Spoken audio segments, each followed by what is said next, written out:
Welcome, ladies and gentlemen, back to Ace Racing League. Today we are at Silverstone 4-hour endurance Grand Prix.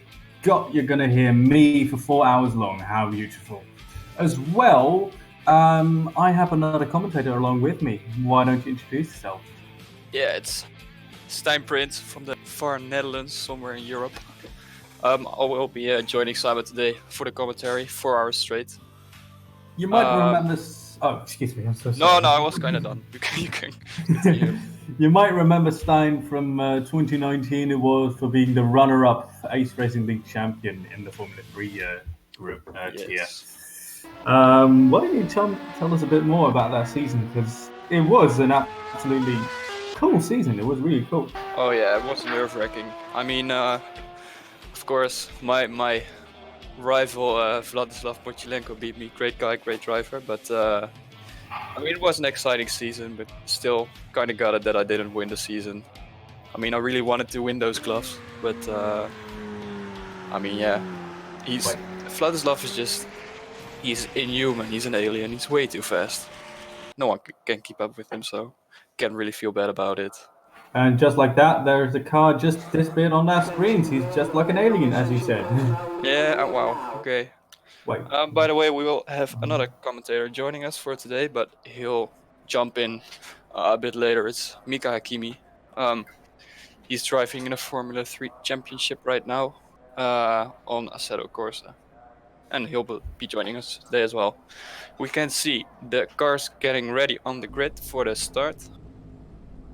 Today we will be racing with the LMP hypercars. Just still in no split, unfortunately, but we've got quite some LMP cars. I think 8 in total, and some GTEs. And there we can see they will be starting the warm-up lap. It will be a rolling start, I think.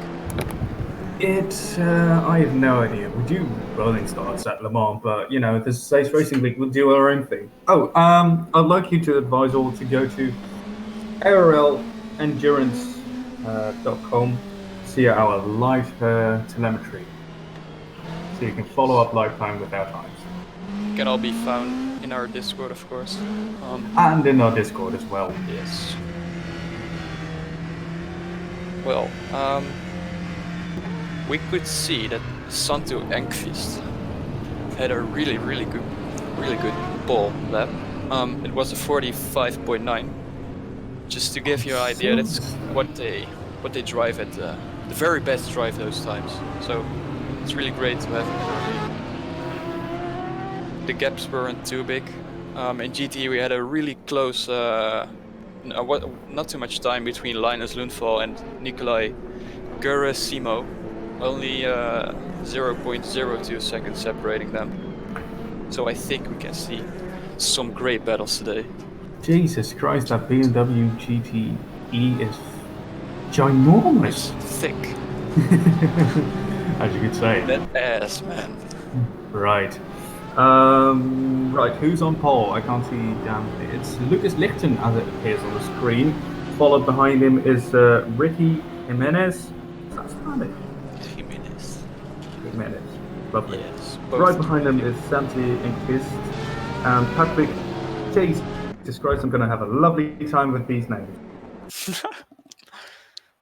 Oh yeah, there are some really difficult. Oh my god, I can see Paul Roberts in one of the times in the Porsche 991. Hey.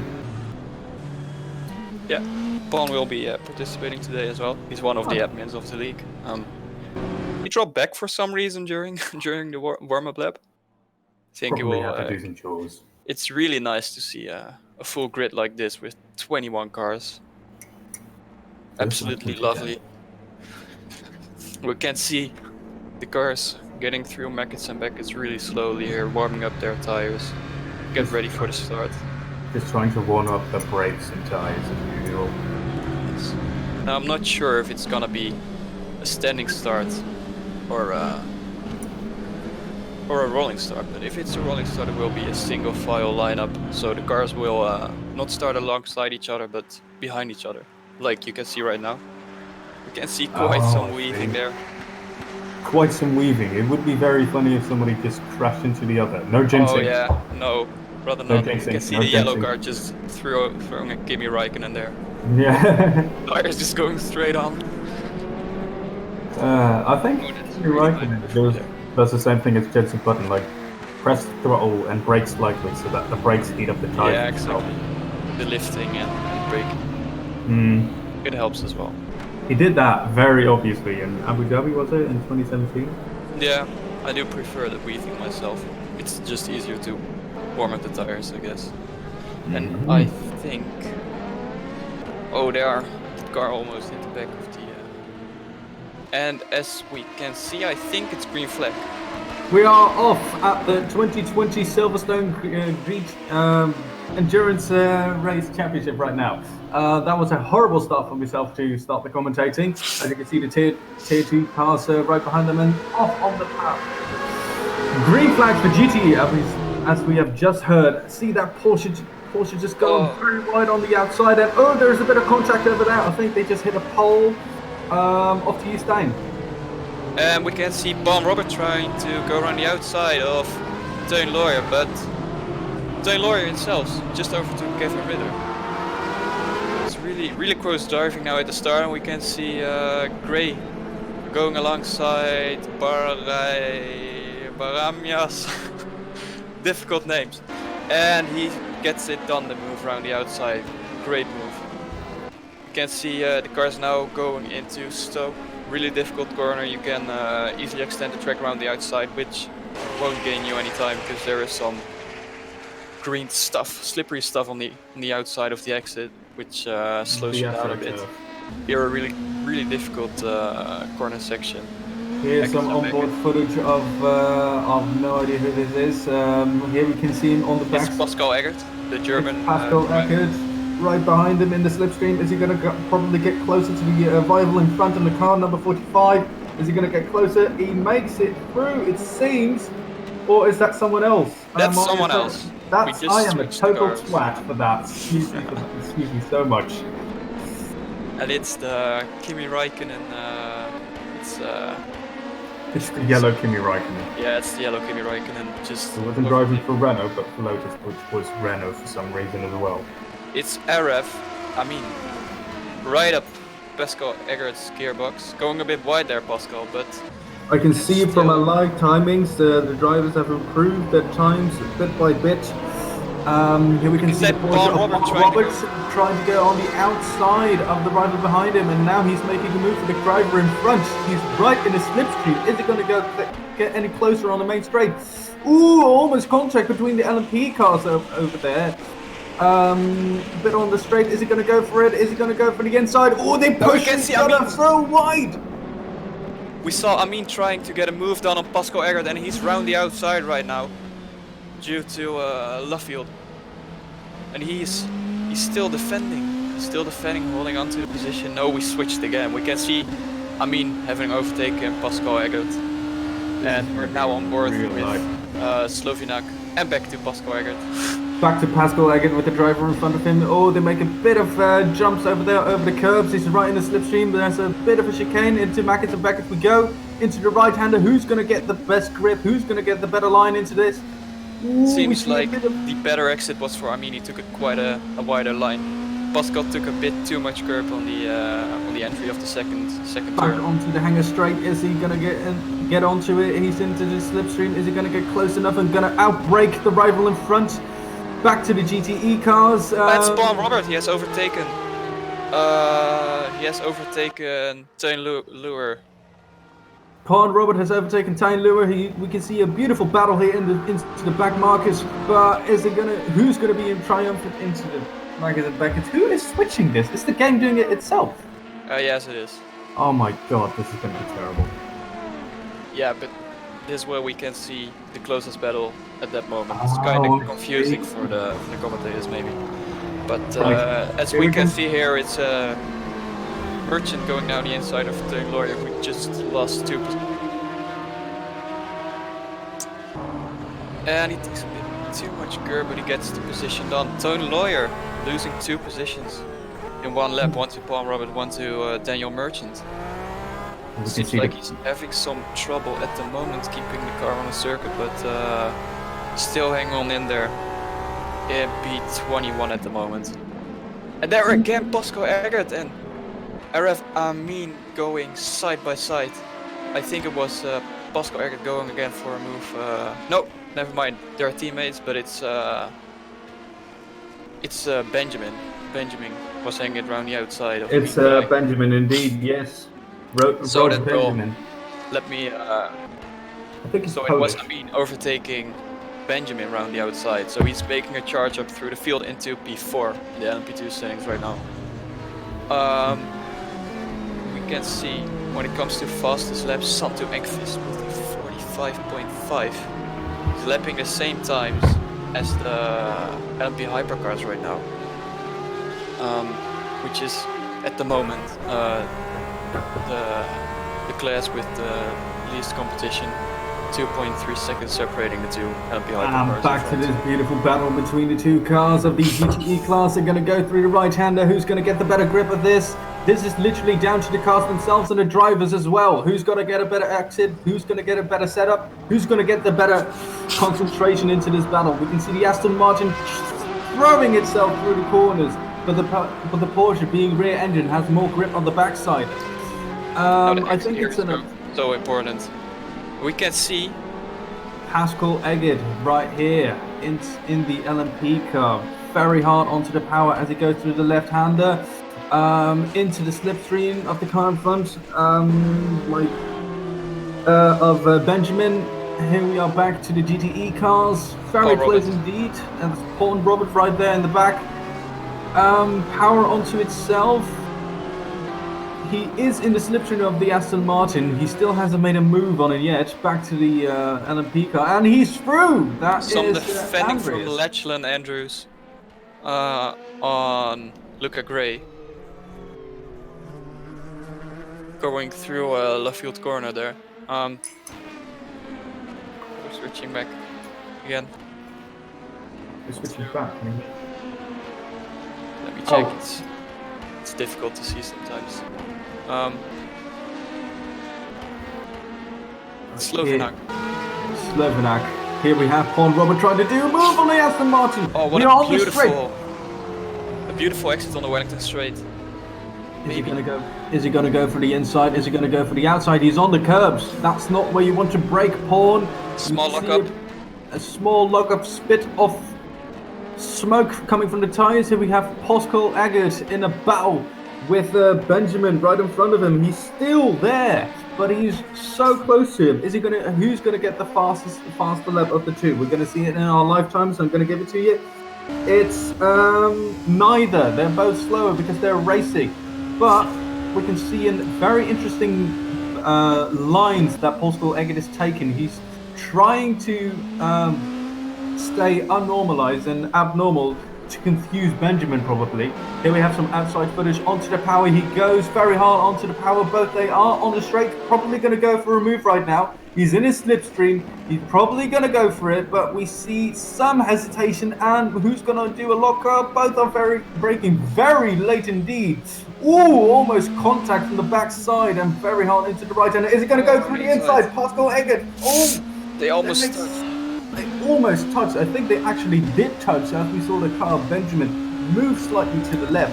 Very hard onto the on the old main straight of Silverstone Grand Prix.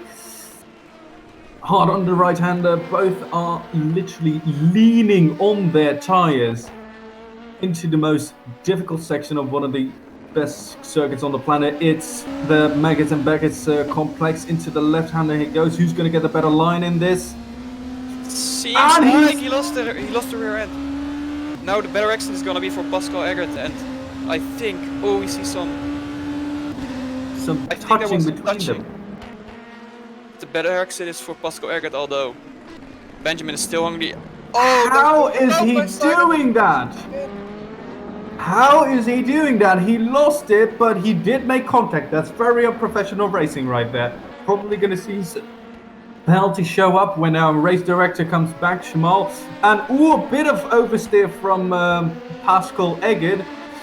I hope he doesn't have too much damage right now, because it was a great battle, but I don't know if it was some fair racing. It looked like he kind of shunted into the right side of possible there.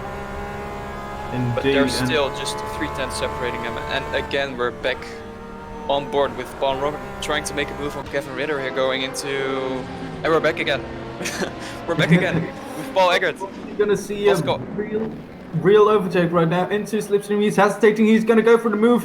Pascal Eggert going to go for the inside. Is he going to make it? He's through! He's through! Pascal Eggert is through!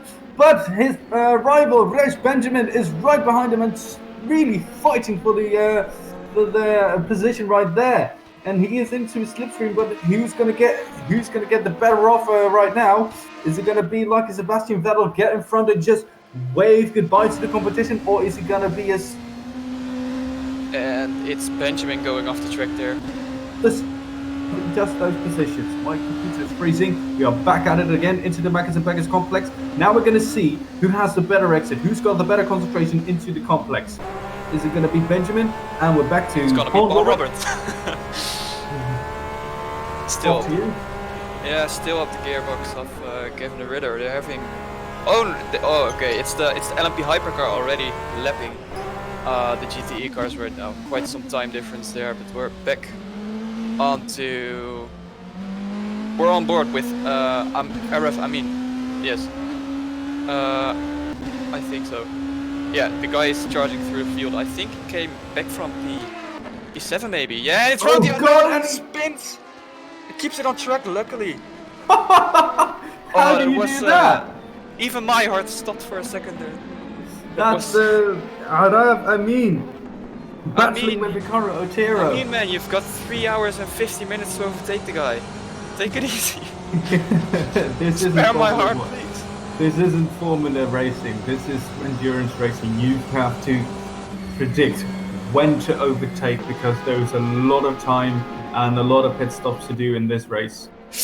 You can almost see him hitting the back of him again, and that was a little touch, yes. He bumps him to the side. Arafami going through the inside, and he does make it, but there is a little switcheroo, and they're still fighting for it, but Arafami makes it and goes in front of his rival, Ricardo Otero. Oh wait, no, hang on, that's someone else. We can see Ricardo flashing his lights. I guess he's trying to say like, hey, this is not fair what you did there. I mean, it seemed like Arafami just bumped in the rear of him.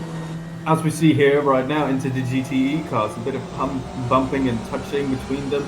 I have no idea who that is. My screen. Gerasimov. Gerasimov. It's difficult. It's difficult like Gerasimov.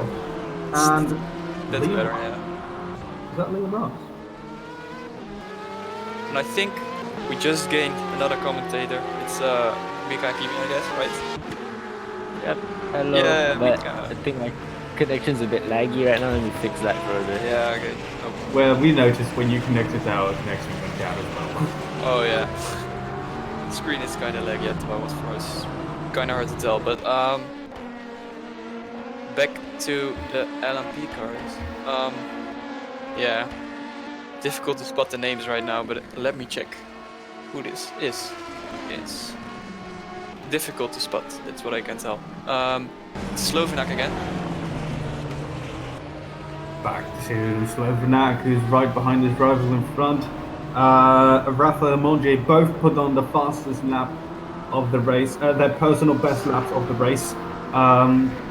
Probably going to see some difference in that after they lose some fuel over the race itself. The fastest lap of the race is a 1:44.82. Liam Rens just lacing a back end there. Right up Gerasimov's gearbox. And again on board with Paul Robert here. And Kevin Ritter still in the battle for 12 minutes straight, 13 minutes straight right now. But Paul Robert can't seem to find a line right past the guy. And we're back to Teun Luer, who lost some positions during the opening phase of the race. Seems like he's still trying to find his rhythm during this race, but again he's right up the gearbox of... oh, and we can see Araf going down the inside of Patrick Silvaz. It's difficult, these names. Okay, but he just overtook and he's up into P2. He's up into P2. I think there might have been some mistake early on in the race, because I think before he was in P4 and now he's in P2. But his pace is outstanding. Second fastest lap right now, but we can see Santo Engvis just pulling away, trying to secure his win in the early stages of the race. And we're on board with Liam Rens again. Liam Ranson, and we are not on board anymore. A bit of smoke. And it's finally making it alongside Kevin Ritter. They're side by side, probably gonna. Oh, he's lost it, and he keeps it together. keep it Oh on my track. god! Oh my god, that was beautiful. And he's right behind him again, just where he started. Jesus Christ. Hulkenberg? Oh, a bit of smoke coming from the driver in front. It's Riddler. Is he gonna probably lose it again? Ritter, excuse me, that's not the Riddler. He does have a green car, which freaked me off. That's like Batman all over again. Hard on the power, but they're probably getting overtaken right now by the LMP cars. We can see right there, that's of no idea who that is. Jesus Christ. Yeah, some LMP cars are just lapping the GTEs now after 50 minutes of driving. We could see Amin having some trouble going around the outside of... Oh, and there's a huge pack right there. We can see the marshals on the right getting the blue flag, so that the... Sorry? Me. If you're an LMP2 car, this is the exact second you would not want to be behind. So much speed. Oh, there's almost contact there. Can you turn up your mic a bit? I mean, we can hear you, but it's kinda... yeah. Yeah, sure. But yeah, what Mika said, this is like pretty much the most chaotic phase of a race. Mika has some more experience in endurance racing than I have, but yeah, now the LMP cars are just trying to find a safe way around the GTEs. I can tell you personally from experience as a endurance karter in real life, the back markers in the midfield are absolutely terrible for when you're having a race, because the moment that he's lost it, he's off. Just went off the track. He's gone off the track, probably into the barriers. That was a lot of speed into that corner. He grabbed the grip way too late. Oh, he's back on it. Is that the rainbow car we just saw going off? I think it is. He just lost one position there. We are back. Otherwise, we would have seen a replay of him spinning off probably. I hope so as well, because having replays on this channel would have been bloody time by now. Back with, is that Paul Robert? We're back It's again Paul Robert. He's been stealing everyone's TV time here. Paul Robert going on to the back of the Aston Martin from Ritter. He's going to go through a very interesting side right here. Through the outside, probably going to go for a switcheroo. He's going to go wide in there. No, he stays right behind him. Take a bit of a wider line from the Aston Martin. Going very hard onto the power, but the Aston Martin has the better exit into the right-hander, both as they go.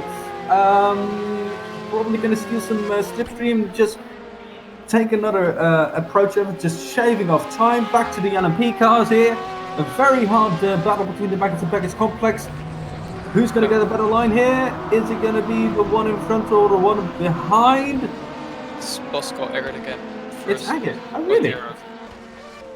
Where's the camera? Should be on Pawn right now. Where is it? Yeah. The game switches automatically to the place of the battle. Ah, I see. Yes. It's Yeah. like a bot who does it. Oh, there's a close battle going on. It's difficult to spot. It's again. Ooh, that is low very flag risky for the tries. LMP car. But here's where you're going to see the difference between a GTE and an LMP car. And we're There's back out of one the again. Paul Robert. What a Is he going to go to surprise. the inside? Paul Is it Robert going to be and Ridley amazing? again. Ooh, a bit of lock up over there. Into the Bit of a chicane. block up from the car in front, and now starting the final corner. If Pawn can get close enough on the main straight, he can get a run down into turn 1 if he can pull up just alongside. He's doing it, he's going alongside down into turn 1. I think he's gonna have to back out of it though. There's no way you can fit 2 GTEs through there. That But, Aston A Martin. bit As too they're optimistic. entering- He's stuck around the outside. That Aston Yeah. Martin has so much power. Oh, there's an LMP battle going on. And a huge GTE Second. BMW M8 right there. This is Benjamin. Benjamin trying to overtake Baramias. Baramias? Yeah, Baramias. Just say it with confidence and it's okay, I guess. That's how you're supposed to speak the language, I guess, as well. Yeah. And battle between the ginormous BMW M8 2 BMWs M8. Oh my god, this is amazing. Who are those? If you would inform me, please, gentlemen, because my screen is so pixely, I can count them. Looks like MP2 went off the track a little bit there. That's Pascal Eggert, ladies and gentlemen. He's gone off, and a bit of sliding as it seems, or is that my screen lagging? You can see the marshals in the background waving their flags back to the M8 GTE fight. It's like the Titanic and Poseidon ship all fighting each other. And as we go very hard onto the last sector of the track, hard on the power, we can see some weaving there, probably some very interesting tactic. Back to the LMP cars. It's a very close-up bunch, which is what we love to see as well. Into the left-hand it goes. I can't read that. Namely. Both BMWs are fighting for P2 right now. I think they've been switching places quite a lot as well. What? But I think they've been switching places now. I think as they go on to the main straight. Oh, it's switching again. Bowen and Riddler again. Oh my god! What's going on with Horn? Come on back. I think he's starting to get a little bit eager. He's starting to get impatient behind Riddler here. He's gonna have to make the move soon as we switch back over to the BMWs here. They're still fighting with each other. God dang, they're really not giving each other any sort of breathing space at all as they go on down to the... what's the straight called again? I forgot. Wellington Straight. Yeah, that's what it's called. Oh, there's a car off the track. It is. Who is this? Difficult to spot at the moment. Yeah. We need our own FOM.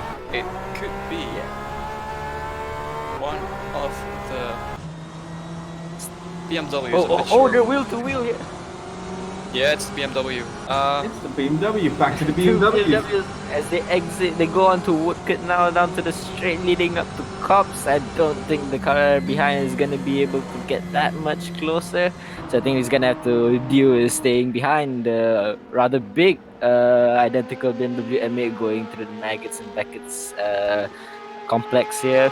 But the slipstream should give him a real good rundown onto the hangar straight and into Stoke. Oh, he's on top and he goes off! We can see the battle line. Just at this moment they switch the cameras, come on. And we're back on board with the LMP hypercars now. This is exciting because we haven't seen a battle in the LMP hypercars so far this race.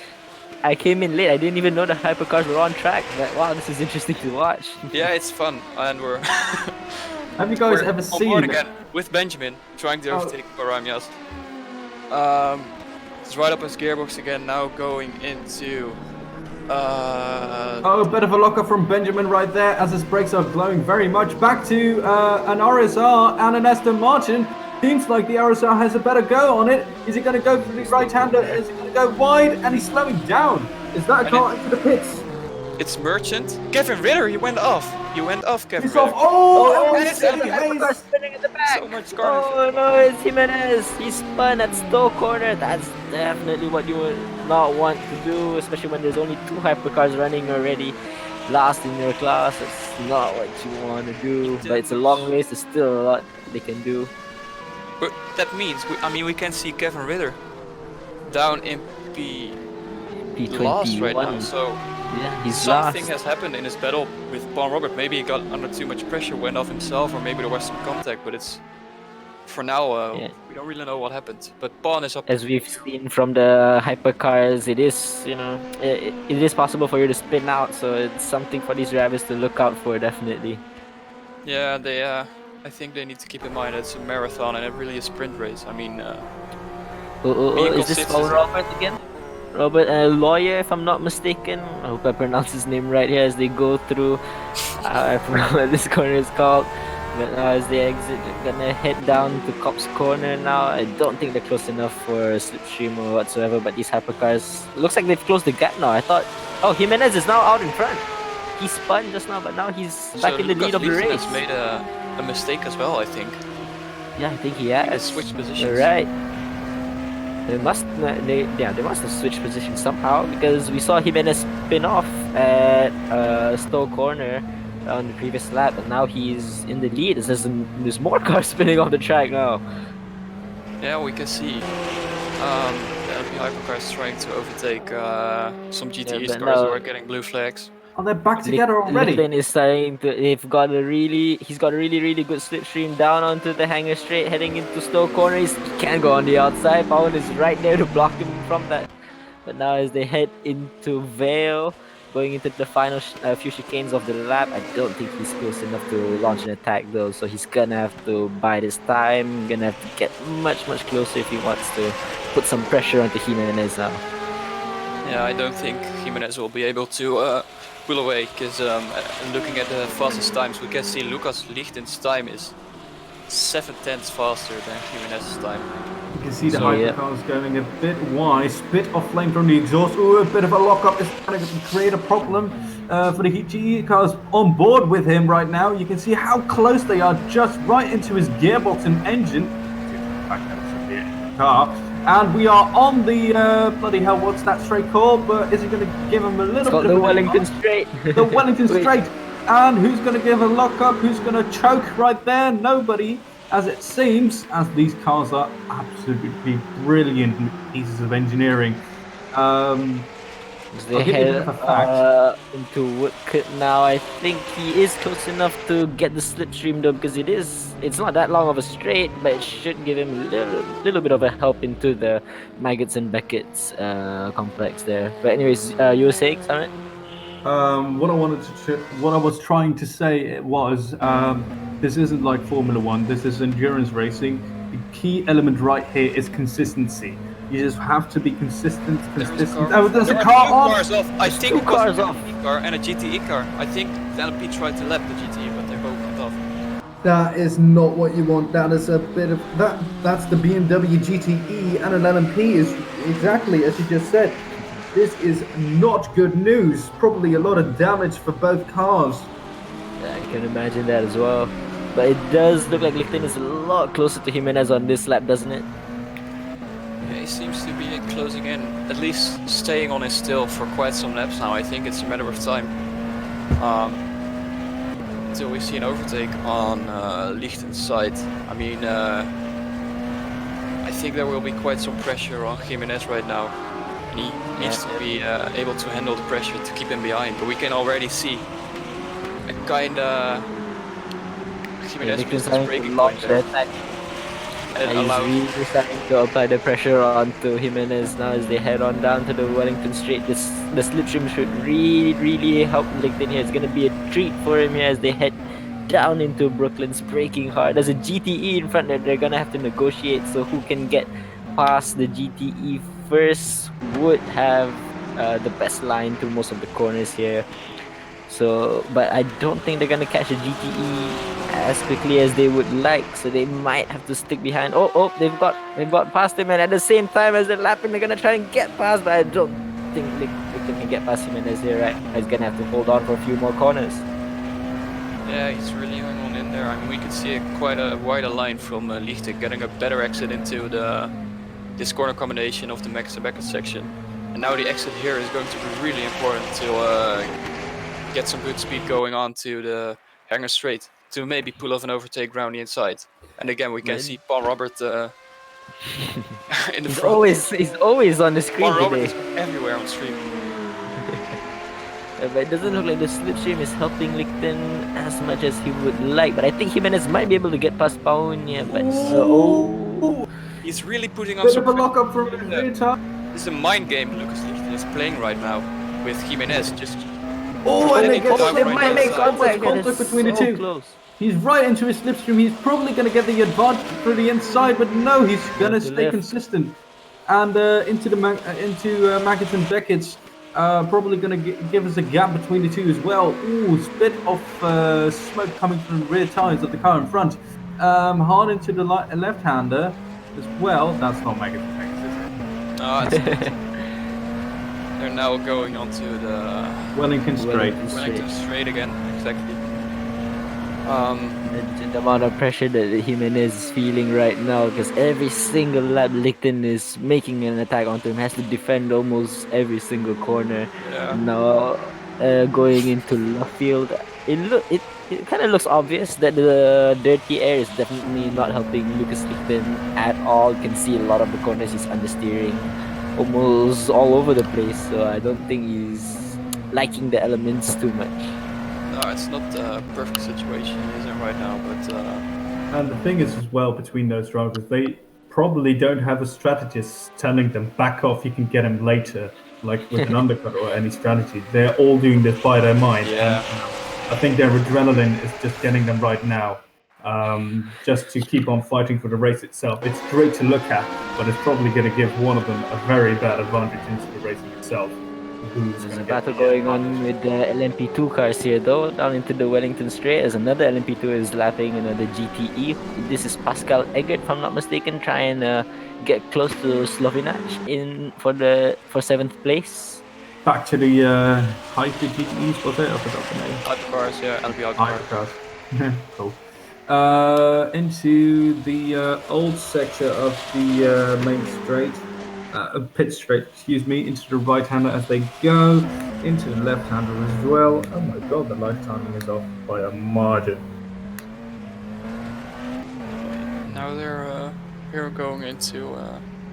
I think this is when Lichten is finally gonna get past Jimenez. Oh, but he had a really bad exit. He got on the power much later than he would have wanted to, so I don't think the attack is gonna come on this lap. But unless he can maybe outbrake Jimenez going into Brooklands, I don't think that's the case though.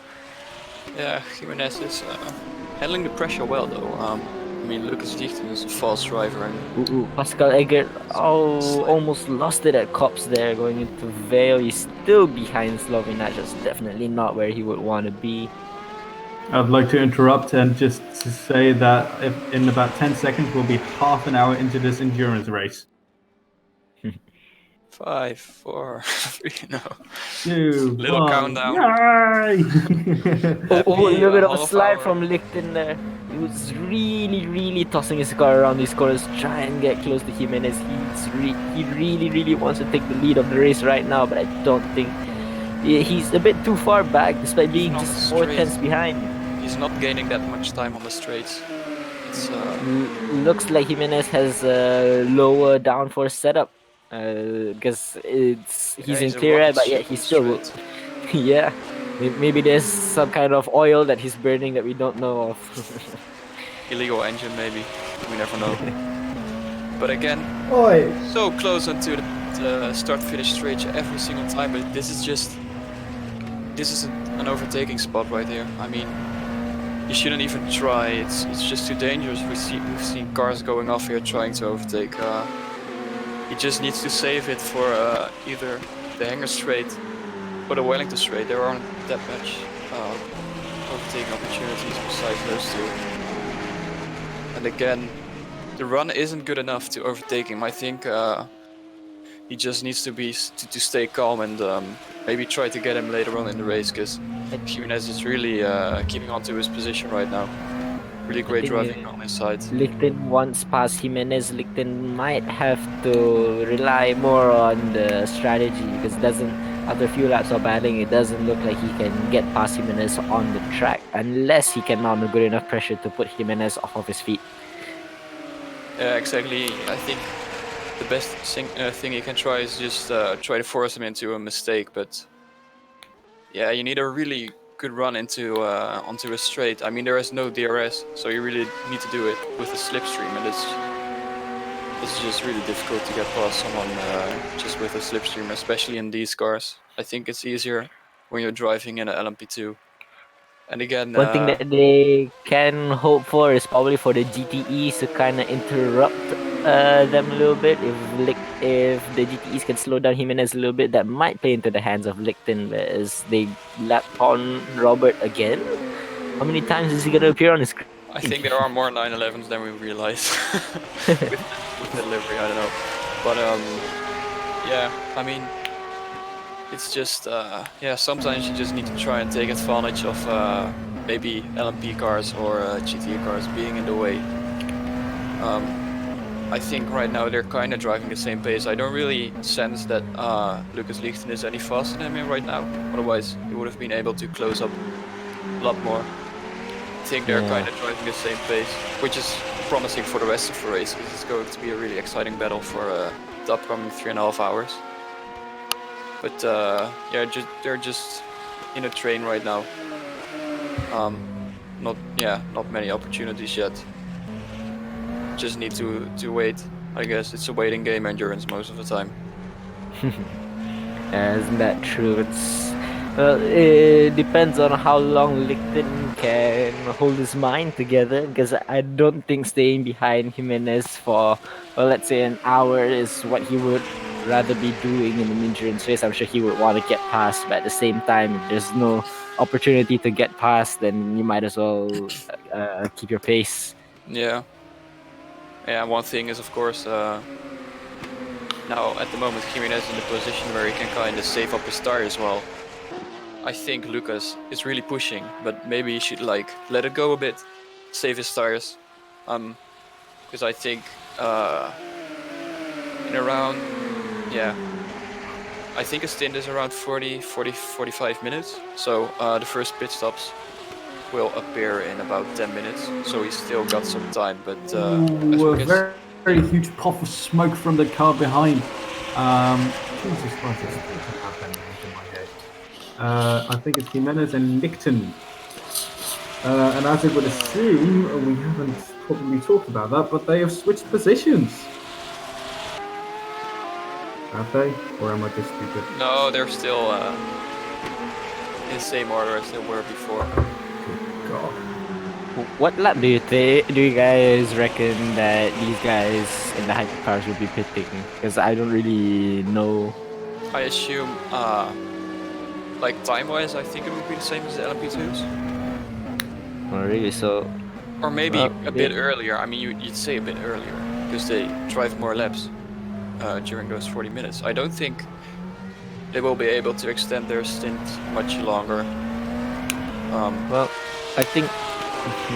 Well, you have to pit around every 40 minutes, I assume. I think in the in the LMP2 race that we did, we had to refuel every 40 minutes or something. Yeah, 40. True.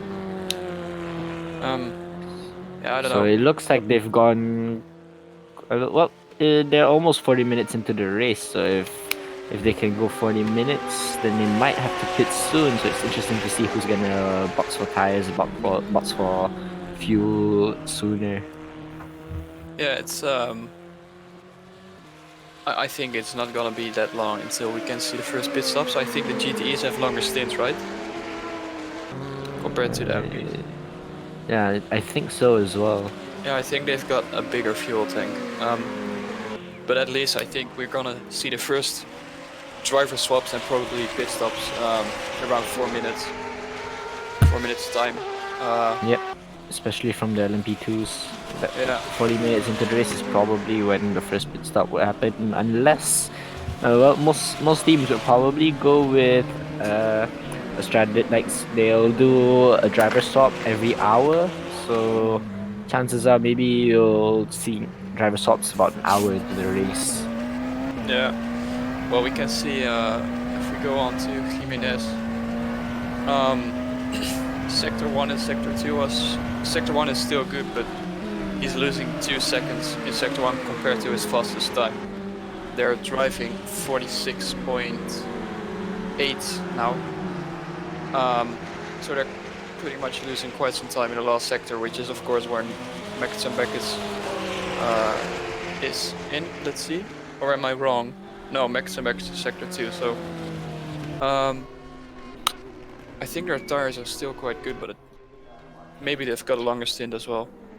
Yeah, it doesn't look like any LMP2s or any TTEs have pitted as well, so I don't think the round of pit stops are going to come anytime soon. But it looks like the field is quite spread apart compared to... I've just been proven wrong.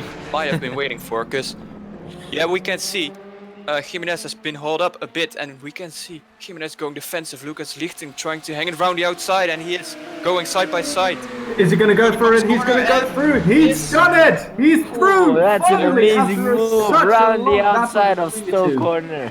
He is through. Insane. Finally, Lucas Lichting managed to get past him with a bit of help from Kevin the Ritter. We can see a first DNF, by the way, as well from Tarbaton in the GTE class. But, I think it's the guy who went off at the exit of Max Beckets together with the LMP. But back into the battle in the LMP Hypercross right now. We can see immediately Lichten, and there is there he is. LMP facing backwards. But we can see Lucas Lichten immediately just gaining some time, pulling away. We can see the gap is now 8 tenths already, while Lucas Lichten managed to stay up the gearbox of Jimenez for quite some laps. Yep, so that means when he was behind Jimenez, he was losing quite a lot of time due to the dirty air and stuff, so he couldn't really get past. Yeah. But yeah, we'll see. Here the gap is now 0.8. Yeah, it's questionable if Jimenez will be able to keep up with Lucas Lichten. It was, and this is the. There's an LMP2 spinning off. That's That's not gonna be Eggert. good That's for Pascal tires. Eggert. No, it's Benjamin. Oh God.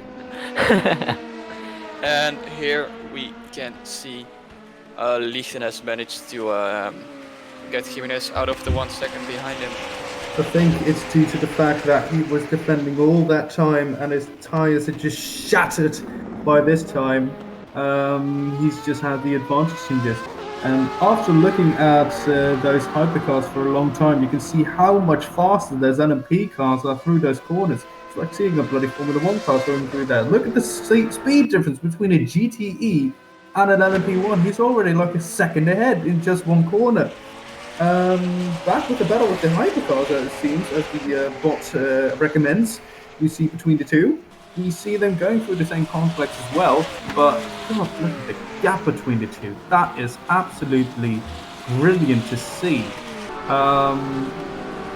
And Lucas Lichten was a second faster last lap compared to Jimenez, so we can already see the gap is 2.0 seconds. So that battle will be over for now. Although it was a really nice battle to watch. LMP2 leaving the pits right Yeah, now, we so can that see Pascal Eggert is in the pit right now, exiting it, I think. yeah. So our assumption was correct. They do have to refuel every 40 minutes, even if you put on a full tank of fuel. So that expect a pit stop every 40 minutes, unless some of them are willing to go slightly lighter with the fuel. Yeah. Wait, guys, why are the grandstands full? Why not? Are they stupid? They're going to transmit a lot of coronavirus with that. No, it's okay. This is an esports race. There's a lot of antivirus from all of the drivers, so that helps a lot. We always run like anti-fast, AVG, malware, to make sure no one gets sick. Yes, some antivirus in there as well. Yeah. Of course, Look, that helps a lot. The BMW is so huge, I thought there was a car behind it.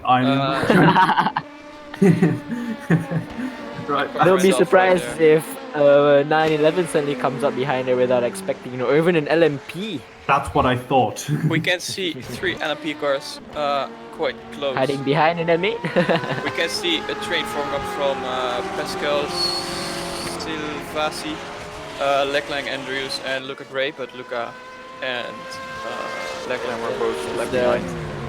Since a lot of the drivers did some pit stops that would bunch up the field a little bit as the GTE goes off after there was some contact. I think he forced the hypercar a little bit too close to the apex, but the GTEs are entitled to the racing line, so it's hard to judge. Oh, and that's something we're missing right there. Just like I said.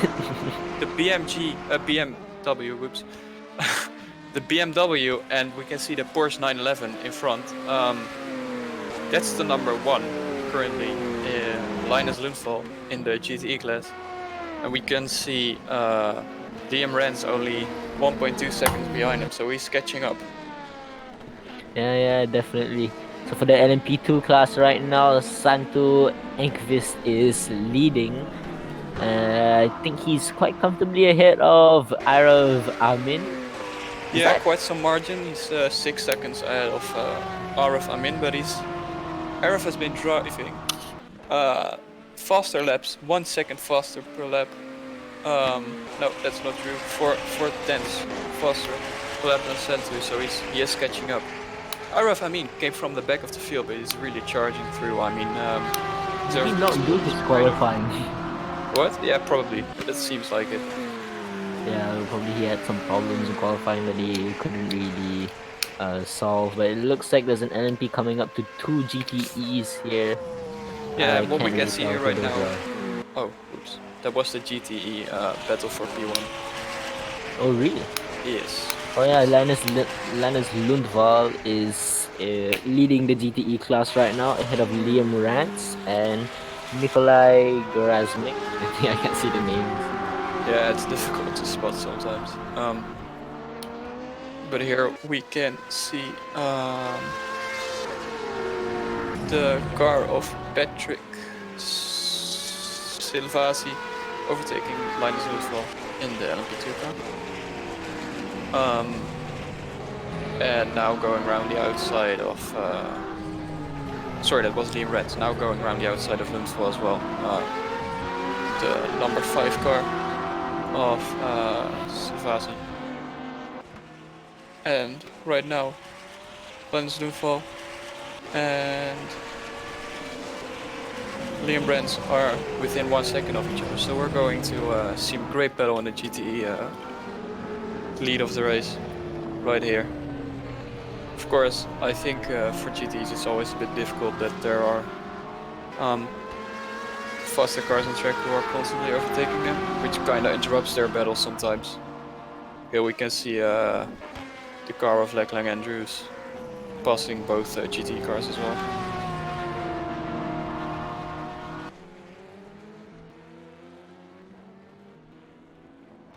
Simon, are you still alive? Yes, I am. I just had a little bit of conversation due to the internet, as it seems, and I was trying to figure out a little nap as well, and figuring out how the bloody live timing is keeping up with us, because it does give us the live timing, but it just mishmashes everything and doesn't tell which is which in what class. So you think, oh, there is a car in front of the car behind, but it'd be an LMP and a GTE. So we have to figure that out in the future as well. One thing I would like to address is I have a rumbling feeling in my stomach, and it's probably going to be bad news if I don't leave in about 5 minutes for a 10-minute break. Yeah, that's no problem. Right, back here with the BMW and Porsche in front. Me, as a personal BMW fan, really want to see that BMW overtake that Porsche in front. Especially now the fact that I can see it has fan attack on the bloody rear wing of it. And being a Thrustmaster fan, look at the speed of that LMP1. Oh, he's going to get squeezed. Is this going to help the BMW, perhaps? And oh my God, they're right behind each other. A little bit of traction loss from the BMW, but he could get a very brilliant. No, he's quite far behind, but we might see an overtake in the next few laps. Better line right here. By way better line. Is he going to go trying for to the go inside there? Almost made contact between the two. How is that internet connection staying together? I swear to God, I just smoked cigarettes. That wasn't a cough because of the coronavirus. Into the right-hander as they go. Oh, they're side by side going with left-hander, but the Porsche still defends. It appears that the Porsche has a higher top speed and acceleration than the BMW. Oh, a loss of traction, and he's gone wide. He's gone off into the runoff area. If that was old Silverstone, that BMW would have been dead. Into Mackers and Beckett, who has better traction though? Both going onto the curves, both taking the exact same lines as it seems. Probably a bit of understeer from the BMW as they go back into the hangar straight. After this, the final corner right here, into the slipstream as they both go. Who's going to get the better power? I think the BMW has more power, but due to the fact that it weighs more, it has a bit of struggling to keep up with the Porsche in front. As they both go into the right-hander, very hard on the power as they exit into the final sector. Very complex here and very technical. There's an LMP1 car just out of nowhere. There is a train of 3 LMP1 cars, P7, P8 and P9 trying to that has seriously ruined the gap between the BMW right now. This is very unfair. I really wanted to see a battle between the two, but look at that. That was just horrendous. But he's back at it again. I hope so, because now the bot thinks the LMP1 car is more important. And it is actually. It is. It's Pascal Eggert right up the gearbox of Baramias trying to get a better run here onto the Wellington Straight. But again, no, we're back with the GTEs luckily because they were in a great battle. Very hard power P1. right now. Is he probably going to go for it? Is he probably going to say, screw it, I'm going to go for it? Ooh, and he's going to go for it.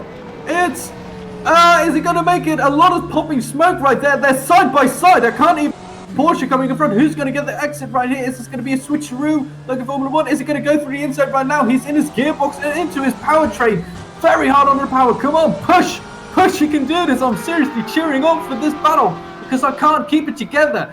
Here he is, right behind him again, as we just saw. Is he thinking of going through the inside? That was a brilliant move That was a brilliant battle for the GTE, for the lead of the GTE class here. Absolutely great race car between the two drivers. Great defending from Lundvall to keep Rance behind.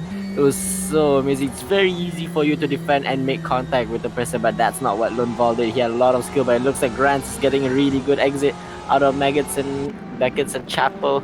Now down to the hangar straight. He's gonna get a big toe, but unfortunately the car is smaller than him, so I don't know if the toe will be any good as they head into Stowe corner. Now Will is sticking around the outside. I don't think he's got enough grip for that. He's gonna have to tuck right behind Lundvall.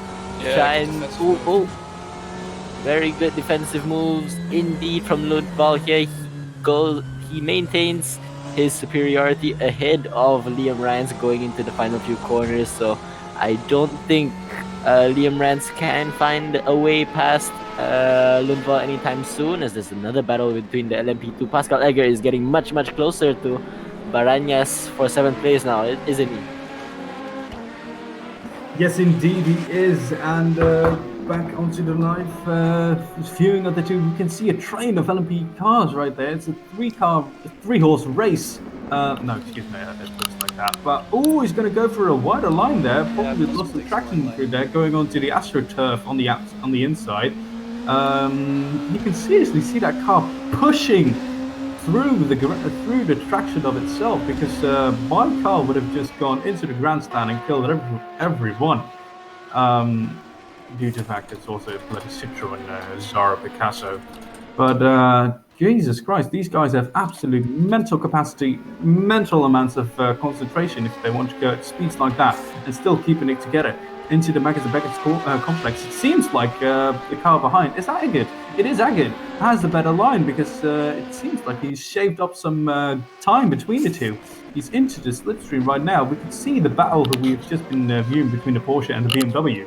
And it seems like the BMW has overtaken the Porsche, which is really pleasing to me.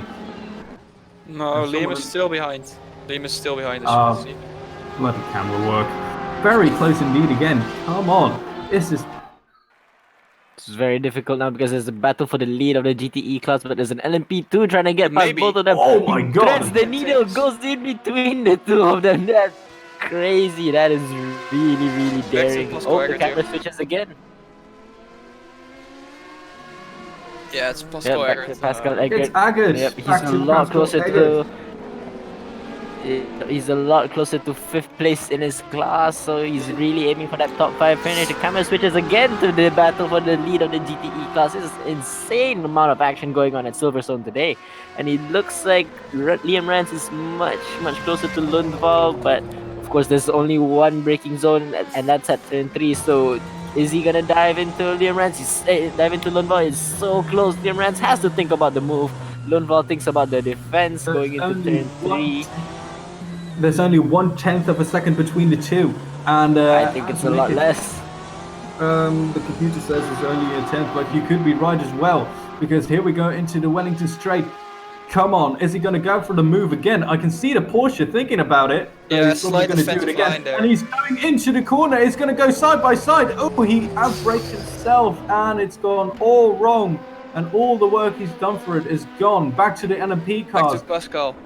It's Pascal Egger battling along with Barañas and into the complex, out of the complex of Beckett and Beckett, and into the last hangar straight. Very hard onto the power indeed, as they both go in there. Back to the GTE class right now. The Porsche is really pushing along and trying absolutely everything in its power to keep the BMW behind. But as they go into the Beckett and Beckett complex right there, there's no blue flags, which is good news for both the LMPs and the Porsches. so they have some free air to battle out their differences here. As they probably think about the lines that it is going to take. The only thing the BMW right now is going to go for is taking a very defensive line, but probably it must have helped the BMW right there.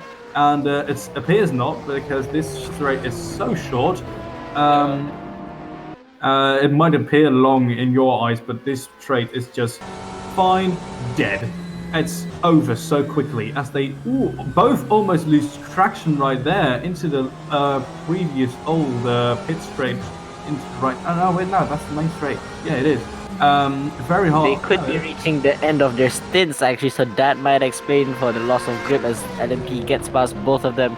Liam Rance has another chance to make a move down into turn 3. Will he do it? Will Lundvall defend? Lundvall has to take the inside line if he wants to defend. There was a little bit of a movement from Liam Rance to try and get past ahead, but I don't think he's close enough ahead. And as we discussed before, I don't think their tires are allowing them to do any sort of hard battling whatsoever, but it does look like Liam Rance has a really good slipstream down onto the Wellington straight. Can he get ahead of the 911? Can go left or right? Which way will he go? He goes to the left hand side, down the inside into Brooklyn's. Is he gonna do it? Outbreak Lundvall. Yes, he will. It's a really brilliant move down into Brooklyn's, and I think the 911 of Lundvall has finally gone off the cliff. I don't think his tires can last anymore, but that was an insane move from Liam Rance down into Brooklyn's. What do you guys think of that move? That was absolutely brilliant. I am so happy I could see that happening, because that BMW has been behind that Porsche for so long and finally decided on the right moment, at the right time, at the exact spot to go for the move, and he's absolutely finished that thing with finesse. I was almost jumping out of my chair. That was an insane move down into Brooklyn's. That was so late on the brakes. Into the right hander as the LMP1 car goes for it. Excuse me, not LMP1. Or is it? Is it? It was a sensational move And to he get loses out a in position front. instead of he gains one. Oh my that god, is- he lost it all. All for that bit of traction. You really have to feel sad for Pascal Eckert there. It was such an insane move into turn 3. It looked like he was so brave on the brakes, but unfortunately he's a coward on the throttle, man. Oh, that was so close. We see a train forming here for MP2 cars. That looks great. Yeah, definitely. It does. He was about to go into P5 in his class, and now he's down into P7, if I'm not mistaken. You've got to feel for him. That was so close yet so far. Oh, it's... Look at that little Porsche just Oh, taking it's to the the Porsche. ground. He's in the middle of the battle. That was Get out of the way! Everyone Oh, is Pascal trying Eckert up behind him. He's gonna lose another position, but this Porsche has the Three apex. wide, They've gotta three go wide. around him. It's 3 Crazy. Oh, they're all off the track. Come on. Oh no, this is race is insane action. Oh my god. One moment they're all going 3 wide, and the next moment they're all off the track. This is insane action. Pascal Eckert, it looks like he was about to make 2 moves into one corner there, but instead he lost 2. Man, this is a lap to forget for Pascal Eckert. It's so unlucky. My heartbeat literally went higher there. What the fuck? It was crazy. Imagine my being behind the wheel of Pascal Eggert's simulator, man. You cannot believe the lap he just had. First, he almost made a move down into turn 3, then he lost 3, and then he made up 2, and then lost it immediately. It's crazy. Gentlemen, I'd like We're to gonna address... clip this, that's what I know. Look at the... We're just definitely gonna have to clip One of the this. hypercars overtaking the LMP3 cars. Jesus. Yeah, they're quite a bit Yeah. faster on the Oh, straight. the LMP2 is trying to fight back down into Stone Corner. It's crazy, man. Oh, you would not want to be doing that. The leader would not be too happy about that, I can imagine. And here we're on board with Benjamin. After all of that action, the cars have decided to spread out a little bit. Yeah, seems like it's right now. And here we're back with Otero trying to overtake Kevin Ritter, which isn't really difficult since he's an LMP2 car. But yeah, let's see. I'd like to inform the audience that we are very sorry for that ear rape Yeah, moment we had. at the incident. Oh, there's a Porsche in the pits. It's leaving right now, probably there for some refueling and new tires. Don't hit the wall like Grosjean, please. I think there was a driver swap. I'm not sure. It's difficult. No, it's still Teun Lure in the red 911, 991. Whoops. Is in P19 right now, and unfortunately we've seen the little train disappear of the LMP2 cars with Pascal Eggert quite significantly behind Slovenek right now, and Barañas, who is a bit further up in front. But they're still, seems like they're bunching up a bit again. So we're going to see some LMP2 action again soon. So we can see Pascal Eggert in the background again, joining the LMP2 group that's forming up right now, with Ricardo Otero in front of the Luca Gray, together with it would be nice if I could see the standings. Okay, with Barañas, Slovenek, and Eggert really close up into each other. And let's see who's in front. Is it? Gentlemen, I would like to inform you that I'll be leaving for a little bit. I'll be back in about 5 to 10 minutes. Yeah, the little break. Yes. Yeah. Good luck.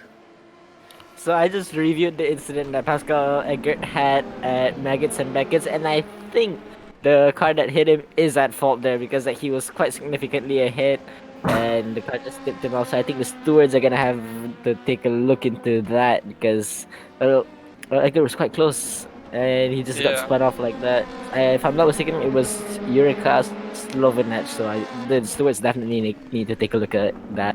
Yeah, maybe there's going to be some incident reports real soon, and maybe a penalty added up to that. But we can see Pascal has been.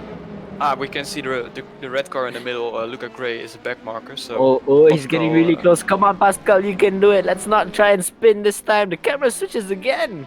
No, we want to see Pascal. We want to see Pascal. We want to see Pascal. He's through. He's through. Oh, we missed it just because the camera wanted to focus on. It's a back marker. The red LMP is a back marker. So yeah, no wonder. Still, the little train is forming up again, and we can see. Three different cars going into one corner. Yeah. Wow. No, not again. And this time it gets it done safely. Yeah, there's a little bit of a slide from Merchant there, but and we're back to Linus Lundvall and Liam Rens. They're gonna battle again. I think Lundvall has he's managed to get ahead of Liam Rans, despite Liam Rans making that insane move down into Brooklands. He's gonna have to think about making the move again. Willie's got a good toe. He's looking at the inside line. Can he get past Lundvall going into Brooklands? They're getting eerily close. They're going wheel to wheel. Are they gonna stick it around the outside of? Is he gonna stick it around the outside of Lovefield? I think he has. He's back past Lundvall. That is an insane We saw move. someone going off there. Yeah, there was a little bit of dirt being kicked up there, but I'm sure Lundvall is not happy about that. No one likes to be overtaken around the outside, but I'm sure Liam Rans is as happy as Lark right now. He's insane. That's some great maneuvers being pulled up by Liam Rans. He's by far the best driver in the GTE there. Yeah, he's looking at his pace. He's quite strong right now, but I'm really wondering who went off. No, yeah. RF Amin is now leading the LP class, but he hasn't pitted yet. Santo Ekvis has. Still, it's Ross Benjamin. Ross Benjamin went off. He DNF'd. But the interesting here is, it says, according to my screen right now, it says that RF Amin has not pitted yet, and he's in an LMP2, so that's quite insane. He's gone almost an entire hour plus about 3 minutes without pitting. So that seems maybe he's running a lean. Yeah, you're right. Maybe he is running lean, because I don't think it's possible to go, because as we did in the race we had in VSRA, full tank will only last us 40 minutes max. Yeah, exactly. So it has to be he you've got in these LMP2 cars, you've got 4 fuel mixture modes. You've got like lean, medium, race, qualifying. I guess. Qualifying is definitely not something you want to use in the No. race unless you want to end up like a little someone we know from Ace Racing League, Javier, who always runs out of fuel in every race. I just said it in the chat. Nice. Okay, but There's also a race that went on recently, the All Stars Esports race or something, where likes of Neil Jani and stuff race, and if I'm not mistaken, Neil Jani ran out of fuel. So I guess Javier and Neil Jani are kind of linked. yeah, maybe they're relatives. Who knows? And we're back to the LMP2 battle here between Slovenak. There's always a lot of battles Prins. going on with the LMP2s, man. These guys are really good at racing with each other. Yeah. I have left for only 5 to 10 minutes, and I can already see that Benjamin had a DNF. What the hell happened? Yeah, Benjamin went off, unfortunately. I think in the turn 4. I don't know how it's called the loop. That's where he went off, or village. I don't know. But basically after the start finish straight, there was an LMP2 face backwards. Oh, it looks like the GTE of Lundvall. Is that Lundvall? Mistaken? No, it's not. I thought that was Lundvall trying to battle with the Rhythm Rats early again, but I think this is Paul Robert. Yeah, this is Paul Robert. He's getting more screen time again. It's He's Paul trying Robert. to get Right. Yeah, Or it is Paul right. Robert. Yeah. Makes sense. So- Okay. And There's a little bit of a lock on the slide from Paul Robert as well.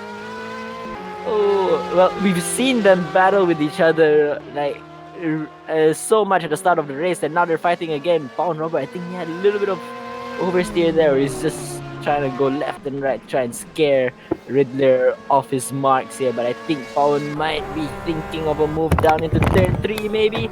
No, he's a bit too far back for that move, but Riddler locks up. Now it's time for Paul to get right up close so that he can get a good slipstream down onto the Wellington Straight. But I don't think the 911 has enough power to breeze past, so he's gonna have to fight for it. But if I'm Paul Robert right now, I would be thinking about a lunge into Brooklyn's. Is he gonna do it? He's hiding right behind the Aston Martin here. Is he gonna dive down the inside? No, he isn't. Yeah. But, oh, there's a little bit of a lockup from the Aston Martin in front. Can Paul Robert And run the inside maybe. Oh, he he's gets on the pushed off. inside. Oh, he's being pushed off onto the curb, onto the grass, and I don't think that was entirely clean from Ritter, is it? Or Riddler? Yeah, I can't Ritter. see. Ritter, yeah, Kevin Ritter. I don't think that was entirely clean, but the stewards are definitely gonna have to take a look at that. I know Paul Robert would not be too happy about what happened there, but I'm sure that'll just make him even more angrier to get past. So expect a Yeah. lot more action from these two guys. Back to the LMP2s, the battle going on between Slovenak and Baramias. Although they're not that close, I guess. Doesn't seem like Slovenak is going to... yeah, this is what we want to see, the GTE battle. Paul Robert still here going into Cups. He's really close. We can see some defensive lines through Cups there from Kevin Ritter, covering off the inside line. Probably sure gonna it's go gonna for a take a move lot right of there, defensive but moves. thinking about it, and apparently, I While think he's the Prins- playing a mind game, you can, like he's faking going down the inside all the time, forcing Kevin into a lockup.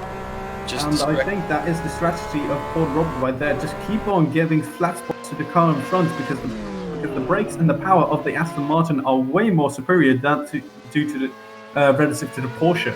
But I can see a gap here of only almost half a second between them, and there's a huge lockup from the Aston.